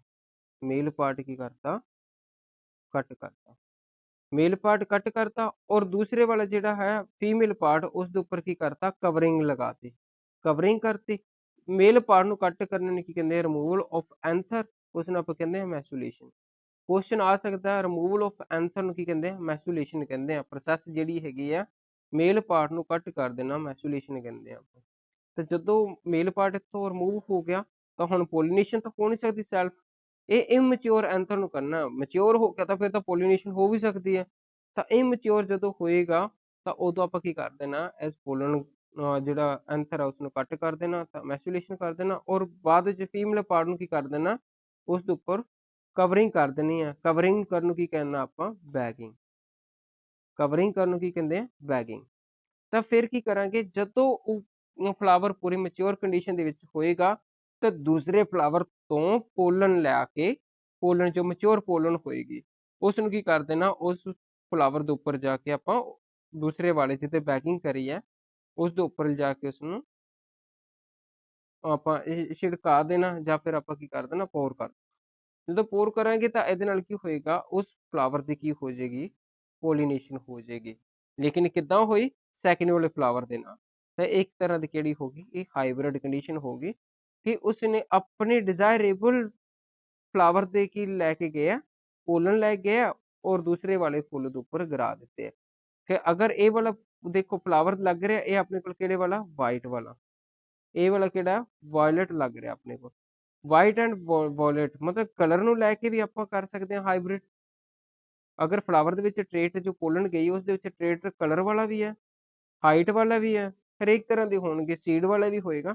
ਤੇ ਇਸ ਤੋਂ ਬਾਅਦ ਵਿੱਚ ਆਪਣੇ ਕੋਲ ਜੋ ਰਿਜ਼ਲਟ ਮਿਲਣਗੇ ਉਹ ਆਪਾਂ ਨੂੰ ਕੀ ਮਿਲਣਗੇ, ਦੋ ਡਿਫਰੈਂਟ ਟਾਈਪ ਦੇ ਆਪਣੇ ਕੋਲ ਜੀਨੋਮ ਤੋਂ ਮਿਲਣ ਵਾਲੇ ਰਿਜ਼ਲਟ। ਇਹਦਾ ਜੀਨੋਟਾਈਪ ਅਲੱਗ ਸੀ, ਇਹਦਾ ਅਲੱਗ ਸੀ, ਦੋਨੋਂ ਤੋਂ ਜੋ ਆਪਣੇ ਕੋਲ ਮਿਲ ਗਿਆ, ਜੋ ਜਨਰੇਸ਼ਨ ਤਿਆਰ ਹੋਈ ਆ ਉਸ ਦੇ ਕਰੈਕਟਰ ਨੂੰ ਬਾਅਦ ਚ ਉਹਨੇ ਡਿਸਕਸ ਕਰਿਆ। ਤੇ ਇਹ ਟੈਕਨੀਕ ਉੱਪਰ ਇੱਕ ਵਾਰ ਵਰਤਦਾ ਰਿਹਾ ਔਰ ਡਿਜ਼ਾਇਰੇਬਲ ਟ੍ਰੇਟ ਨੂੰ ਲੈ ਕੇ ਆਉਂਦਾ ਰਿਹਾ। ਬਾਅਦ ਚ ਜਿੱਦਾਂ ਸੀਡ ਆਏ, ਰਿੰਕਲਡ ਆਏ ਜਾਂ ਅਰਾਊਂਡ ਆਏ, ਫਿਰ ਰਿੰਕਲ ਵਾਲੇ ਨੂੰ ਉਗਾਤਾ, ਰਿੰਕਲ ਵਾਲੇ ਨੂੰ ਉਗਾਤਾ ਜਿਹੜੇ ਸਮੋਲ ਆਰ ਵਾਲੇ, ਤਾਂ ਨਾਲ ਦੇ ਨਾਲ ਕਿਹੜੇ ਵਾਲੇ ਨੂੰ ਉਗਾਤਾ, ਕੈਪੀਟਲ ਆਰ ਵਾਲੇ। ਰਾਉਂਡ ਵਾਲੇ ਨੂੰ ਵੀ ਉਗਾਤਾ, ਦੂਸਰੇ ਵਾਲੇ ਨੂੰ ਵੀ ਉਗਾਤਾ ਜਿੱਦਾਂ ਰਿੰਕਲ ਵਾਲੇ ਨੂੰ ਵੀ।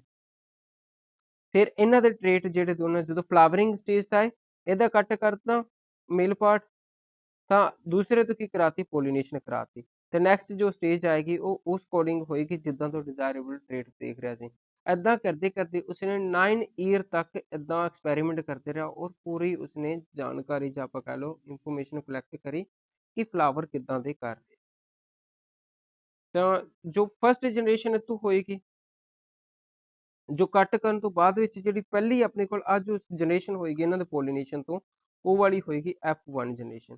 ਹੁਣ F1 ਦੀ ਜਿੱਦਾਂ ਆਹ ਮਟਰ ਹੋ ਗਿਆ, ਇਹ ਕਿਹੜੇ ਵਾਲੇ ਹੈਗੇ, ਇਹ F1 ਵਾਲੇ। ਹੁਣ ਇਹਨਾਂ ਨੂੰ ਆਪਾਂ ਉਗਾਵਾਂਗੇ, ਇਹਨਾਂ ਤੋਂ ਗਾਇਸ ਸਪੋਜ਼ ਕਰੋ ਆ ਦੋ ਫਲਾਵਰ ਆਪਣੇ ਕੋਲ ਦੋ ਪਲਾਂਟ ਆ ਗਏ।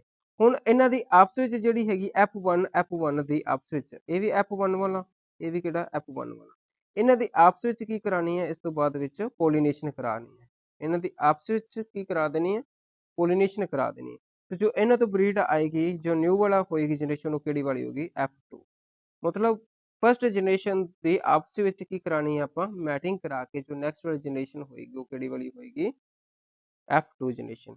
F1 ਦੀ ਆਪਸ ਚ ਕੀ ਕਰਾਤੀ ਹੈ, ਸੈਲਫ ਪੋਲੀਨੇਸ਼ਨ ਕਰਾਤੀ। ਤੇ ਨੈਕਸਟ ਵਾਲੀ ਜਨਰੇਸ਼ਨ ਕਿਹੜੀ ਹੋਏਗੀ, ਸਪੋਜ਼ ਕਰੋ ਆ ਮਟਰ ਇੱਥੇ, ਸਿਮਿਲਰ ਪਲਾਂਟ ਦੇ ਵੀ ਕਹਿ ਸਕਦੇ ਆਪਾਂ ਕਿ ਜਿੱਦਾਂ ਆਹ ਪਲਾਂਟ ਹੋਇਆ, ਇੱਥੇ ਮੇਲ ਤੇ ਫੀਮੇਲ ਪਾਰਟ ਹੋਣਗੇ, ਤਾਂ ਦੋਨਾਂ ਦੇ ਆਪਸ ਵਿੱਚ ਜਿਹੜੇ ਇੱਥੋਂ ਫਲਾਵਰ ਅੱਗੇ ਬਣਨਗੇ, ਇੱਥੋਂ ਜੋ ਕੋਡ ਬਣਨਗੀਆਂ, ਤਾਂ ਇਹ ਵਾਲੀ ਕਿਹੜੀਆਂ ਹੋਣਗੀਆਂ, ਆਪਸ ਵਿੱਚ ਇਹਨਾਂ ਦੇ F1 ਜਨਰੇਸ਼ਨ ਤੇ ਆ, ਤਾਂ ਇਹ ਜੋ ਕੋਡ ਹੋਣਗੇ ਇਹ ਕਿਹੜੇ ਵਾਲੇ ਹੋਣਗੇ ਗਾ, F2 ਜਨਰੇਸ਼ਨ। F1 ਇਹਨਾਂ ਤੋਂ ਤਿਆਰ ਹੋਏ ਆਪਸ ਵਿੱਚ, ਤੇ ਨੈਕਸਟ ਜਦੋਂ ਉਹਨਾਂ ਨੂੰ ਉਗਾ ਕੇ ਵੱਡਾ ਪਲਾਂਟ ਹੋਏਗਾ, ਤਾਂ ਜਿਹੜੀ ਉਹਨਾਂ ਦੀ ਸੈਲਫ ਪੋਲੀਨੇਸ਼ਨ ਹੋਏਗੀ F1 ਵਾਲਿਆਂ ਦੀ, ਤਾਂ ਉਹ ਆਪਾਂ ਨੂੰ ਕੀ ਦੇਗੀ, F2 ਜਨਰੇਸ਼ਨ ਦੀ।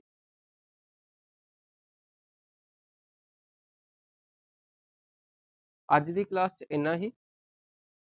ਨੈਕਸਟ ਕਲਾਸ 'ਚ ਆਪਾਂ ਕਰਾਂਗੇ ਮੋਨੋ ਹਾਈਬ੍ਰਿਡ। ਤਾਂ ਬਹੁਤ ਇੰਟਰਸਟਿੰਗ ਚੈਪਟਰ ਹੈ ਸਾਰਾ, ਆਸਾਨ ਵੀ ਹੈ। ਅੱਜ ਲਈ ਇੰਨਾ ਹੀ, ਥੈਂਕ ਯੂ।